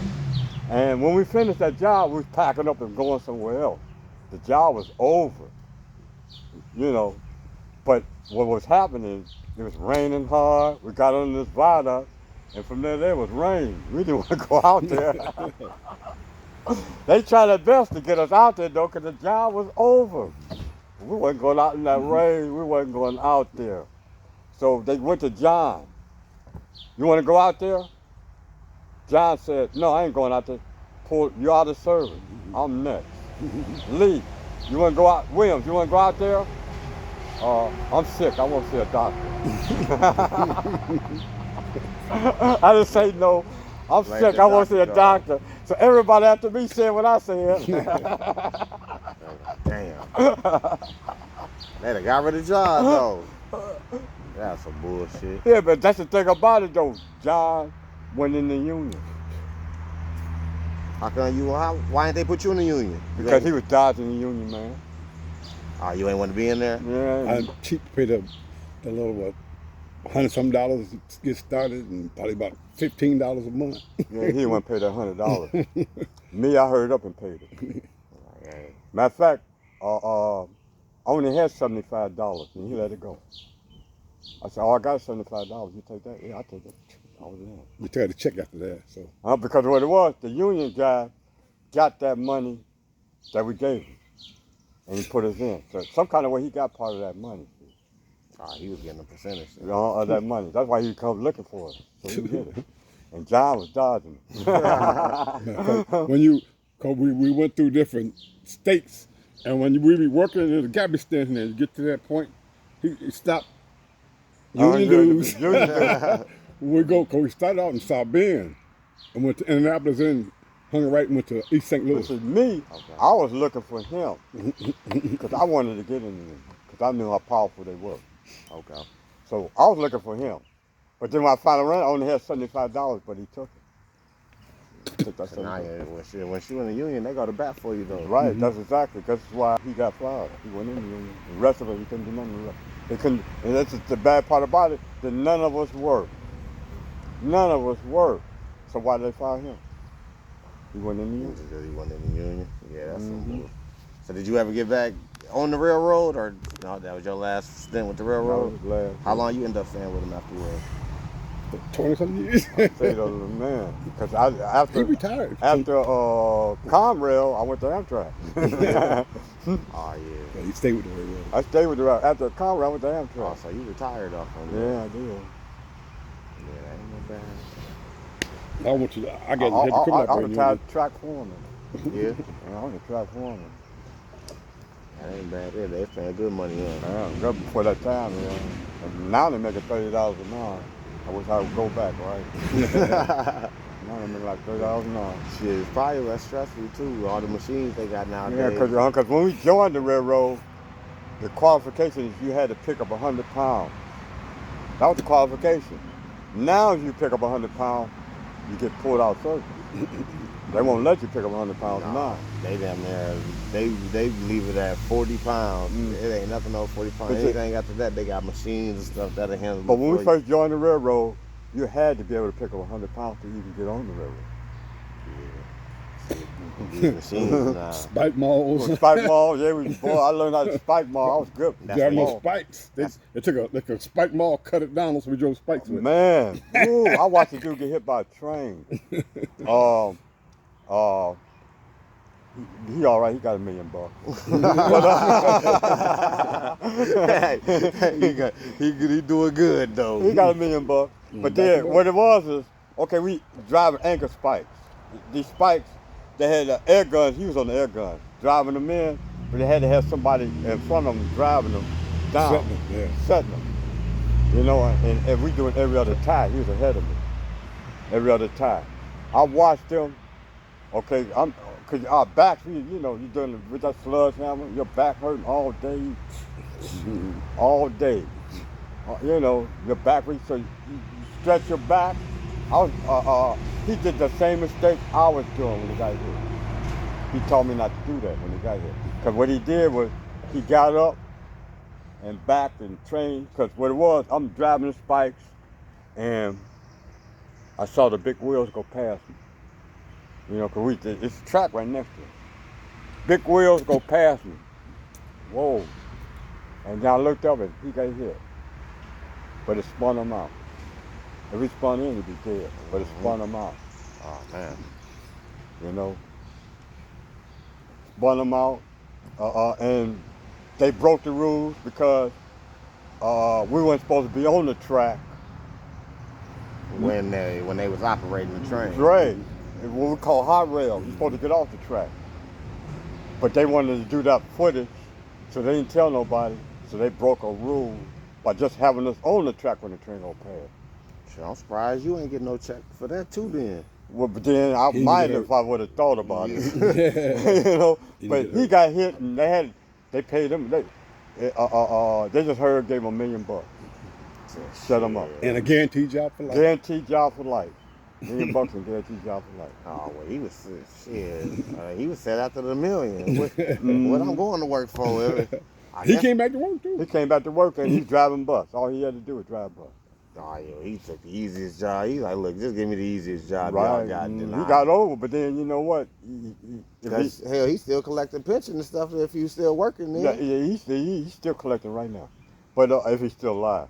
But then, you know, he's lucky. If he would have went in, boom. He'd have got ran over.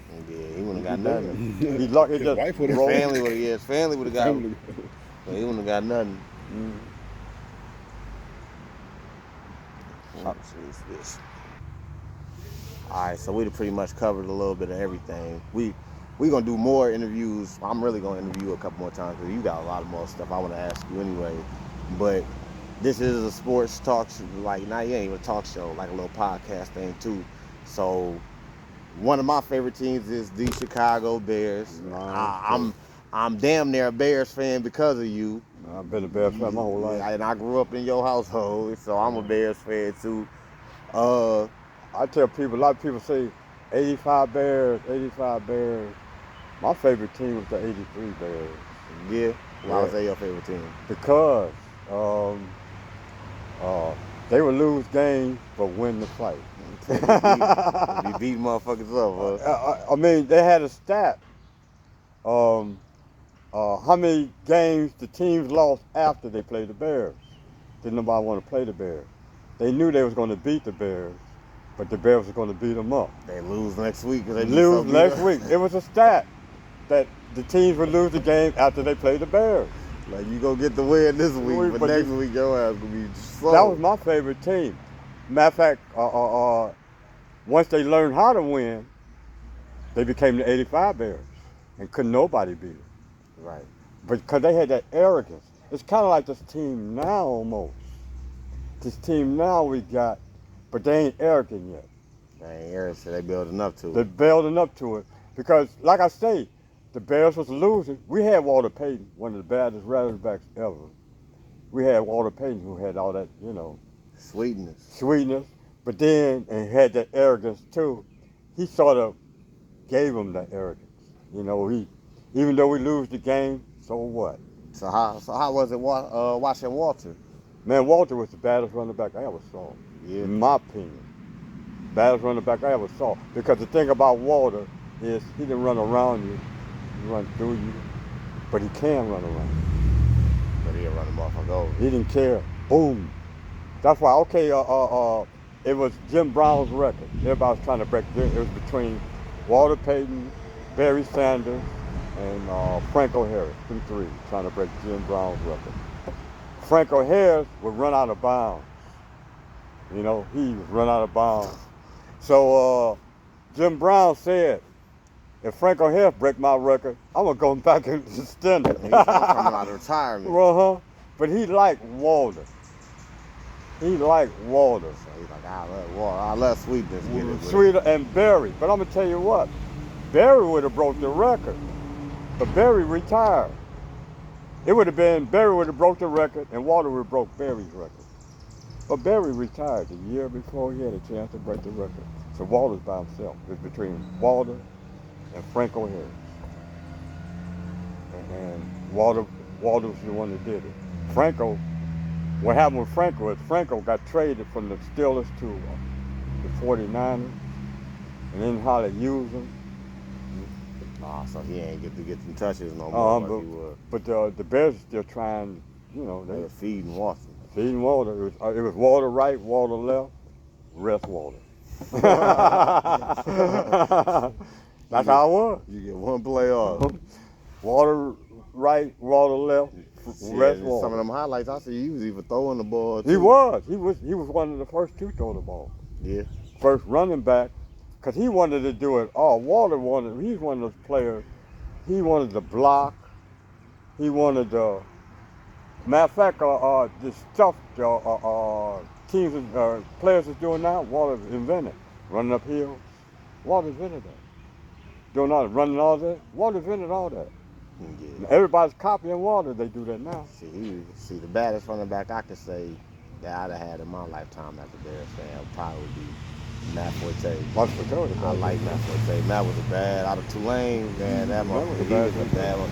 Because in a way, he was never like the greatest running back, but he could run, he could catch, right, he could block, right.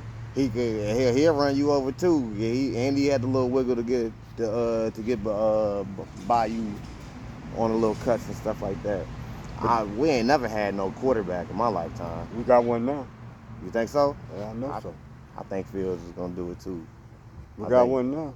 I think Fields is gonna do it too. And the thing about it too, here's another thing about the Bears. Don't nobody, if you listen to commentators, the Bears is never enough. Nah, they ain't gonna never give them their props. Never get the Bears props. Even the 85 Bears, okay, the 84 Bears. I can't think of, somebody picked the 84 Bears to go to the playoffs that year. What, the Bears go to the playoffs? Couldn't nobody believe it. Bears ain't going to the playoffs. But they did go to the playoffs in 84. Shocked the world going to the playoffs in 84. And got so good in 85 you couldn't beat them. 84 Bears got so good you couldn't beat them in 85. So what was the difference between 84 and 85? The difference is they knew how to win. 84 they was learning how to win. Like now, they learning how to win. They had the players, but they had to learn how to get together. Like I said, all they had was Walter Payton, and you had hardly nobody else. They had Willie Golf too. Right. But it was really Walter. So 85 they got McMahon and all them. McMahon then was there. McMahon was full. Here's the thing I like about the Bears. They all had attitude. Every one of them had a sort of attitude about them. You know what I'm saying? Yeah, Mongo and all them. All of them. McMahon. McMahon got into it with the league because he was advertising. He was one of the first to advertise. Is that when he had the whole little headband fiasco? Right. Okay. Right, because he started advertising. You know? He started getting that He's money getting outside. paid for that. Yeah. But then, and other players, he was one of the first to do that, see? So he was getting that bag outside of the league. Right, and the league was getting mad at him for doing it. But hell, back in the day, one player still working other jobs. They had to because they weren't getting paid like how they is now. So that's how they getting paid, advertisement and all that, you know. But the league didn't want them to advertise their stuff in there because they wasn't getting no cut of it. Right, but then Jimmy Man stopped wearing the band around here. He can't wear here, so I'm wearing it here. Rather than that. So the Bears was the worst team in the league last year. I don't think by play. I just think that's just how the record played out. Because I think it's some games they should have been. Matter of fact, I can name about 3 games they probably should have won, where players probably missed the kick or dropped the winning touchdown pass. So what you think the improvement gonna be? Okay, here's the Bears this year. Okay, y'all. Here's what it is. The Bears got one of the youngest teams in football. I mean, they young. They might have maybe 2 people that's 30, maybe. And then most of them like 25, 26. Yeah, some young bucks. Bunch of youngsters too. And Justin, I think he probably like 23. Justin, the old man of the group. Really? He's the old man of the group. Justin, if you think about it. DJ. Right. DJ been in the league for about 5 years. And as young as they are, they kind of remind me of the 84 Bears. You just gotta learn how to win. Just gotta learn how to win. You know, they kind of remind me, and they just don't not yet got that attitude yet. Yeah. 84, but every one of them had an attitude. You know, they all made advertising stuff, all made money, all of them. All of them. See, I think last year. Waldo's on TV now. I think last year was by design, man. Because if you think back, we was having conversations before last year, and I was telling you, man, the plan is gonna be the worst you can be. Mm-hmm. Hopefully, you luck into the number 1 pick, And we did. and then you flip it and you hit somebody big, and that's exactly what happened. I mean, it's like the gods is looking out for us. Hey, but I said worst case scenario, we in the top 5. You know what I'm saying? And we picking high and we get a player. God was looking out for us. Best case scenario, we is bad, and then we get the number 1 pick, and we would send that number 2 there until Lovey Smith. Yeah. Until they told Lovey they was gonna fire him, and Lovey was like, "Oh, okay, y'all gonna fire me? All right. I'm about to throw a bone back to Chicago there." He did too. Yeah, he And showed thank you, Lovey. Thank you, Lovey. Hey, tips to Lovey. Hey, shoot, I interview Lovey too. Shoot, I would have thanked him. Because we got the number 1 pick, and then you flip the number 1 pick into 2 number 1 picks. And I like that pick we got. That boy is awesome. Yeah. I mean, our offensive line is going it was a need. It was a need because, man, if you think the right tackle was so terrible last year, they were signing motherfuckers off the street trying to. And now we got a dude who's a dog. He a dog. I've seen his film on.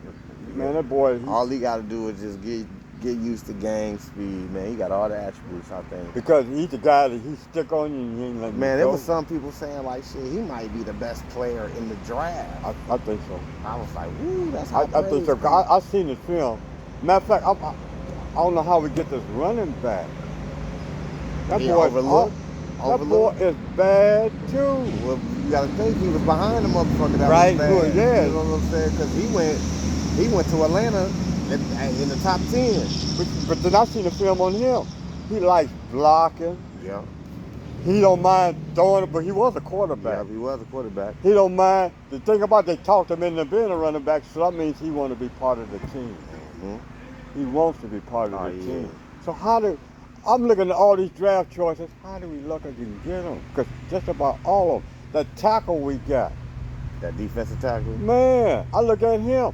They talk about how he don't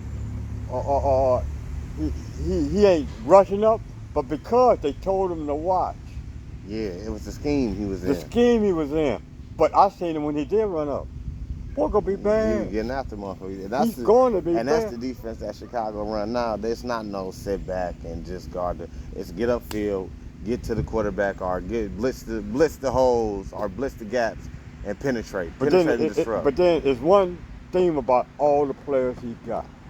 Every one of his players is something like it's like me. I felt like this when I played sports. If I was as good as you, they was going to pick you. I had to be better than you. I always thought that. Yeah, because the best want to match up with the best. Because I was little. Oh yeah, got something to prove. Because I was little, if I was just as good as you, they was going to pick you. I had to be better than you. That was my mindset. I had to be better. So I practice so I can be better. And the Bears got players who think like that. All these players got that same mindset. Want to be better. Want to be best. Justin Fields is one of them. But man, I tell you like this though. If think of it like this, Chicago, I don't know how it is with other cities, you know what I'm saying? Because I don't really follow other city sports like that. Like I'll talk about them and stuff like that. But my favorite teams is in Chicago, besides the Michigan Wolverine. But I know that I was born in 1990. We talk about the 85 Bears like they just won a championship yesterday. Yeah. So if you win in Chicago, you damn near a fucking legend. Like I've never seen a team get talked about or get celebrated every year like the 85 Bears. Because 85 Bears was a rare team too. I mean, it was one. Like I say, the only game they lost, they shouldn't even lost that one to Miami. Matter of fact, that's a story. Yeah. Dicker and Buddy Ryan. So here's what it was. Buddy Ryan thought he should have been coach. He thought he should have been the coach. He was mad they picked Dicker. But that was Hollis' last before Hellis died, he said he wanted Dicker to come up here. He saw something in Dicker. But Dick was he in Dallas? he was in Dallas then, Okay. coaching in Dallas, assistant coaching in Dallas, Okay. offensive coordinator. So, Buddy Ryan was mad. I'm the coach. Matter of fact, the whole defense, because the '85 Bears wasn't one team. It was an offense Yeah, the defense. and a defense, and you couldn't. Dicker couldn't tell the defense what to do, and Buddy Ryan couldn't tell the offense what to do. It was two different teams. I mean, that's a rare team. Right. I mean, because what happened in the game that the Bears lost, Wilbur Marshall was getting beat. Dan Marino was beating up on Wilbur Marshall. But Dan Marino was one of them Hall of Famers. Yeah, bad motherfucker. He's beating up on Wilbur Marshall. Dicker wanted Wilbur Marshall moved. Buddy Ryan told Dicker, you can't tell me what to do. Dicker said, what? Boom, hit. They were fighting for real. They got in a fight at halftime for real. They both fought. Oh, man. I mean, fought. They had to break them up. This is the head coach and the defensive coordinator. In that game, the Bears They lost. lost. Hey, yeah. Well, they came out and put it on everybody's ass after that. I'm going to tell you what. After that, the Bears did the Super Bowl shuffle. They lose a game. The day after that, they do the Super Bowl shuffle. They said, oh, shit, it's time. We already know what time it is. Man, I mean, just think about how arrogant that is, though. Yeah, we about to go. Hey, we They ain't even got to a playoff game yet, and they do the Super Bowl shuffle. Walter Payton talking about, my name is Sweetness, and not like the dance. Oh, right. The ball is like They ain't even got to a They playoff. They ain't won nothing yet, and they do the Super Bowl and shuffle. I think McMahon had the headband back. Right. That's how arrogant that team was, though. You know what I'm saying? And that's why you talk about a team like that forever. Yeah, they do. They talk about them. Like, man. And it's to the point, like, man, like I like the little documentaries. I love talking about them. But it's like, man, hell, I wasn't even born when they won. I need one in my lifetime. I'm going to tell you what, we got a team now. I'm hoping so, man. The only thing is Justin Fields got to stay healthy. He got to stay healthy, and I think you got to stay healthy, and you got to keep putting weapons around him, man. We got enough weapons now. We do. We might need another pass rush. Yeah, I think that's gonna be the thing that. But then hell, I don't even know if that's gonna hinder us back because no, it ain't. The worst thing last year to me was the run defense. Mm-hmm. We couldn't stop my son from running. But we gotta. But this dude, but now you to plug some, you to grab some big bodies and move. Because I think it was Warren Sapp or somebody, one of them. They say you gotta earn the right to rush the passer, man. You ain't gonna just. Like, you don't just show up and think, all right, I'm about to just go get 10 sacks this year. Like, no, you got to put in the work. You got to put in the work on first and second down to get the motherfuckers in third and long. Yeah. So you can able to have the opportunity to go get the passer. You know what I'm saying? Warren Sapp was Warren Sapp, too. Oh, yeah, Warren bad. Shit, yeah, Hall of Famer. Yeah, Warren Sapp was one of them bad boys. Yeah, Hall of Famer. So, shit, that's what I'd explain it to him. I tell you what, I'm glad we didn't get that guy. He's another Warren Sapp, the guy that from Georgia. Yeah, I wanted him, man. I wanted him too, but in a way, I'm glad we didn't get him. Yeah, because you think he's gonna be a problem? Here's the thing. Jalen Carter, that's what we talking about. Right. I don't know how much he liked football. You don't know if he love the game. Right. And see, and post, you mean, all them players, one thing about every player they got, they in love with football. Yeah. All of them. Justin Fields, they all love football. They want to be the best. You see, that's where they practice by themselves all day. You know, yeah. I don't think Jalen Carter was one of them. And they always together. I don't think Jalen Carter was one of them. They always together. Every time I see them, they together. So. And I don't think, he might, but see, the thing about it too, he's young, he can change. Yeah. He could get bad. Because I'm going to tell you what. Because you remember they were saying the same shit about Warren Sapp when he was coming out. They're saying exactly the same thing for Warren Sapp and Lawrence Taylor. Yeah. Another one. And both of them is Hall of Fame. Lawrence Taylor's changed the game, though. And that's the only thing I'm like, man, I love the dude we got, but I hope we ain't just pass on no fucking Hall of Famer to get the, because if he turn out to be a Hall of Famer, man, that's damn near gonna be like the Mitch Trubisky. I tell you what though, Patrick the Mahomes guy we got, he a potential Hall of Fame. You think so? I He like got it, man. He a big dude for a big dude. I like. Here's what he is. He a Chris Long on his bigger. Okay. Just Yeah. he's Chris Long, Kyle Long. Kyle Long. Here, Kyle Kyle Long. Long are only bigger. Yeah, Kyle Long was a bad motherfucker. Yeah, cause He just couldn't stay healthy, that's man. exactly. He just couldn't stay healthy. But and the boy, he own you and get. And another thing I like about it, 'cause I seen this film. He'll be on you, but if you see somebody going there, Got awareness. he got awareness. You gotta have football awareness, And man. that's the thing about it. I think he can be if he stay healthy. He's just young though. I can say a Hall of Famer in him because he got all the attributes. He got them all. We got a bad dude. Yeah, they bad. But he's just an offensive lineman. You know, offensive linemen don't get no props.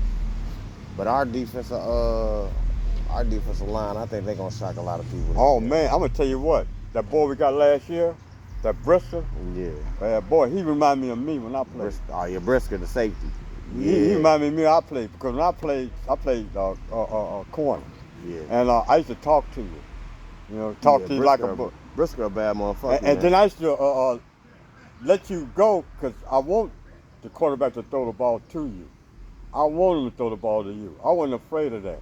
I was mad because they wasn't throwing it to you. I'm going back and I ain't getting no props.